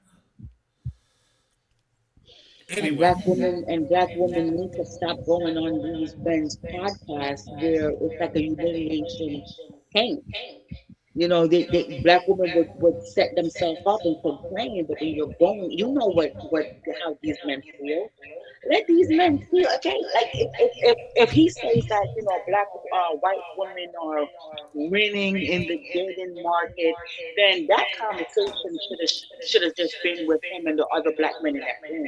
I don't know if there was other, if there were black women there, but there was always black women there that's gonna be with those black men, and they're gonna be arguing back and forth. Hey, if that's how he feels, that's how he feels. That's okay. I keep telling black women, stop paying these men attention. Okay? They talk about you because that's the only way that they trend. That's the only way they get any attention. Stop feeding it to them. Shows like this is where black women should resign. This is where black women should go to get love. I come here for I think it was like 4 years. I have been coming here consistently. Because why? Because I feel the love, I feel the compassion. Okay, you're a positive space, you're a safe space, so we can come and talk about what we're going through, our feelings, and you understand it. I learn from you. You learn from me. Everybody learns from you, and we all learn together. And that's what it's supposed to be about. And I tell you all the time that I thank you for what you're doing, okay? Because it makes me feel good. Yeah. As a black women need to learn to go to places where they are loved and respected, and stop going to these black men that don't love you. They don't like you. They constantly put you down. But yet still they will go and sit in the midst of these men. No. Let them be by themselves. Let them be with the woman that they want to be with. Right. But anyway, Brent, I gotta go. Thank you for allowing me to come up Oh, and thank talk, you and so we're much for gonna coming take up. It's good talking to forward you. to your other topics or whatever that you're gonna be talking about and stuff like that. And if I could, come up and say my piece and my opinion, I will definitely do that. So thanks again, and Oh have a yeah, good you're one. always welcome up here. Thanks for coming up. Okay. All right. Have a good night. Thank you. Bye, guys. You have a good night too. God bless. It was good talking to you. Oh, yeah. Hey, everybody. Um, I want to thank everybody that was here tonight. Um, like I said, I'm just telling you how I feel. Um, I don't mean to hurt nobody's feelings or nothing like that. I'm just speaking what I see and the truth I see. Um, Tonight I did a show tonight. I'm not going to go on tomorrow. Me and Sandy we're getting out of town. We're doing our thing. Um, we're going to have some time together, me and my wife, and we're going to just celebrate our love and get away from this YouTube stuff. No, I love YouTube. But we're going to take a little time off. So I won't be on tomorrow. I know I go on Saturday, most of the time, but not tomorrow night. I won't be here. I do have a video scheduled for Sunday, guys. Okay? And let me show. Okay. It's in my community page. Okay? I got a pre-made video that's scheduled to go out Sunday. Okay? And you can see it on my community wall. Okay? And it's going to be out Sunday, April 5th at 10 p.m. Or not 10 p.m., 10 a.m. Eastern Time. Okay, that's 10 in the morning Eastern Time. It's real early, right? But if you don't get up, you can watch it later. Okay? And the topic's going to be white privilege and love from a black woman. Okay? And I'm going to break this down. Okay? People say I have white privilege. Okay, I guess. But I got a privilege that is more powerful than any other privilege. More powerful than any so-called white privilege. And that privilege is being loved by a black woman. Okay? There's no privilege higher than that. Okay? You have love from a black woman. You are truly blessed. That is true privilege. Okay? But we all have privileges, right? Whether it's wealth privilege, family privilege. Maybe you had both parents. You got privilege over somebody that comes from a single parent household because the two parents usually have more wealth. So they have a privilege over you. Life is not fair, okay? A lot of good people don't have a lot of privileges. There are some evil people that have all kinds of privileges, right? And vice versa. But I'm going to talk about white privilege and I'm going to talk about love from a black woman. And hopefully this video will inspire people and see the truth about true love. And what the real privilege is love. Okay? It's not a skin tone. It's not an economic situation. True privilege, in my opinion, is true love. You got true love, you're going to be happy. Things will work out, But this video's already been made. It's going to go out Sunday, okay, at 10 a.m. Eastern Time. So get ready for that. Me and my wife will be out of town at that time, so there won't be no live shows till next Saturday, okay? But I do have a video coming out Sunday. And I'd like you to watch it and tell me what you think about it, okay? And some things I'm not right about, some things I'm a little off, but this is my experience, what I see, okay? And anyway, and my thing is guys, ladies, gentlemen, love yourself, love who you are, okay? And don't let nobody beat you down and think you're something less than. Okay? And listen to me. Whether you're, barely making ends meet, whether you're in poverty or you're totally wealthy. Okay? Listen to me. It don't matter your position in life. You have faith in God, you work hard, you could get out of any situation. Okay? Just because you don't make a lot of money or you're struggling, that don't make you less of a person. Okay? Work hard, things will work out. Okay? Don't be ashamed because, you need to do better. Okay? And my thing is, the reason I share a lot of my humble beginnings, it's because I want people to know, look, I had the struggle, and if I could do it, you can do it. And look, if I had trouble reading after high school, look, I'm not alone. 6th grade reading level is very common. But I want you to see that. I want people to not be afraid to do better. And you have people around you that love you. Believe it or not, you're honest with them, they'll want to lift you up too. They'll want you to be successful. It's humbling to tell my wife, look, I got to learn how to read. I ain't reading good. Something's wrong. I felt ashamed. My wife's like, it's okay, we can fix it.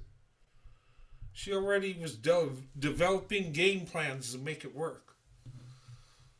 That's an amazing thing black women do. But my thing is, no matter where you're at, you can always improve. You can always do better. Okay? Nobody can hold you back but yourself. Okay? But it's okay to have people around you that love you to help you out along the way. That's what it's about. And that's a blessing I have. I've had people around me that love me, care about me. And with their love and support, I was able to pull myself out. And I give all the credit to my wife because you know what? Without her, who knows where I'd be. Okay? I think I'm a good guy. I think I would have been successful, but not like this. And the reason I praise black women, the reason I uplift black women, show love towards black women, because I see the truth about black women. Black women have been a blessing to me. Okay, black women have the biggest hearts. Black women are the most loving, nurturing, and black women have the most character. It's just us as men aren't doing right towards black women. Okay, we need to do better. Okay, just like, my life, I had to do better. And that's okay as long as I'm working and I'm disciplined and consistent. It'll work out. Anyway, guys, I love you. Let me say a prayer before we go. I'll be back next week, Saturday night. Not tomorrow, but the next week. I'm going out of town for a little while, spend time with my wife. And I need to get away. But I love you guys. You guys are amazing. Okay, you are uplifting.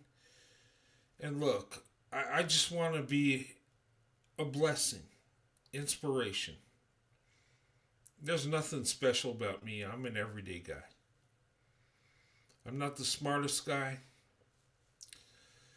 but I'm not the dumbest either. But the thing of it is, if I can make it, you can. And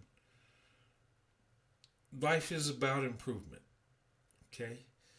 And if you have self-improvement, you will get better.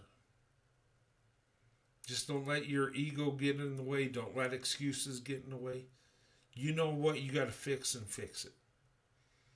And let the people around you that love you help you. Okay? Anyway, God, thank you so much for tonight's show, Lord. Thank you for everybody that's came up to this show tonight, Lord. And I pray that we could have the courage to stand up for each other, Lord. I pray that you give people the courage to step out of their comfort zone and open up their options, Lord. I pray that you would bless our nation, Lord, that you would bless our communities, Lord. I pray that you would bless black women, Lord. And Lord, I pray you give us the courage and strength as men to be better men. And to show love and respect to black women. And of course, show love and respect to all women. But Lord, please, can you have your strong hand come down on our country and protect black women, Lord, and let everybody see the truth about black women, how amazing and beautiful they are, Lord. And that you would give us the courage to stand up for the black woman. Love the black woman, Lord. Please give us that courage, Lord. Make us strong men to be able to do that. Lord, and I pray that you would open our hearts in our great nation. That we can open up our options and date and marry who we love that loves us. That we could go where we're loved and celebrated. Lord, I pray you fulfill everything I asked you to do, Lord, please. It's up to you. And Lord, you bless me in my life. And Lord, I pray you continue to bless me. The people on my channel, Lord, bless them. The women that are looking for a good man, bless them, Lord. Give them that good man. The men that are looking for a good woman, that, give them a good wife, Lord, and make us better people where we can return to a marriage with a man and woman and children where both the man and woman benefit in the marriage, Lord. Help us to be humbled as men, Lord. Help us to see our faults. Lord, help us to feel the pain and be better men, be stronger men, so we can uplift the women in our nation, in our communities, Lord. I pray you give us the strength to do so. In Jesus' name I pray. Amen. Okay, guys. Thank you so much for watching. And look, be yourself. Whether people love you or hate you, be honest. Don't hide it. Regardless of what your faith is, your politics, be honest. If you believe it's right, stand up for it. Okay? And if people hate you for what you believe, let them hate you. You go about your way and you do what's best for you. But in turn, you're around people that don't agree with you. Don't discard them. Don't counsel them. Love them. Okay? We need to do better as a nation, as a country. As men, we need to do better. We do. And it's not out of hate. It's out of love. Let's do better, men. Okay? Especially those that you open up your options. You love black women. You need to stand up for the black woman. Do not cower. Don't be afraid. Love her. Stand up for her. You do that, God will give you the victory. Okay? But anyway, guys, have a good night. God bless you and your family. I'll see you guys next week. Okay? Pray for me and Sandy to have a safe trip, and Wait, look, we're going to have fun. I finally get to spend some time with my wife. I haven't been able to since last summer. That's okay. We're going to have fun. We're going to have a good time. You know, but guys, I love you, and you have a good night. I hope I could be a blessing to you. And whether you agree with me or not, that's fine. Try to just put yourself in my shoes a little bit and understand what I'm saying. And if you think I'm wrong, you think I'm wrong. That's okay. But anyway, guys, God bless. I'll see you guys next week. God bless you and your families. Have a good night.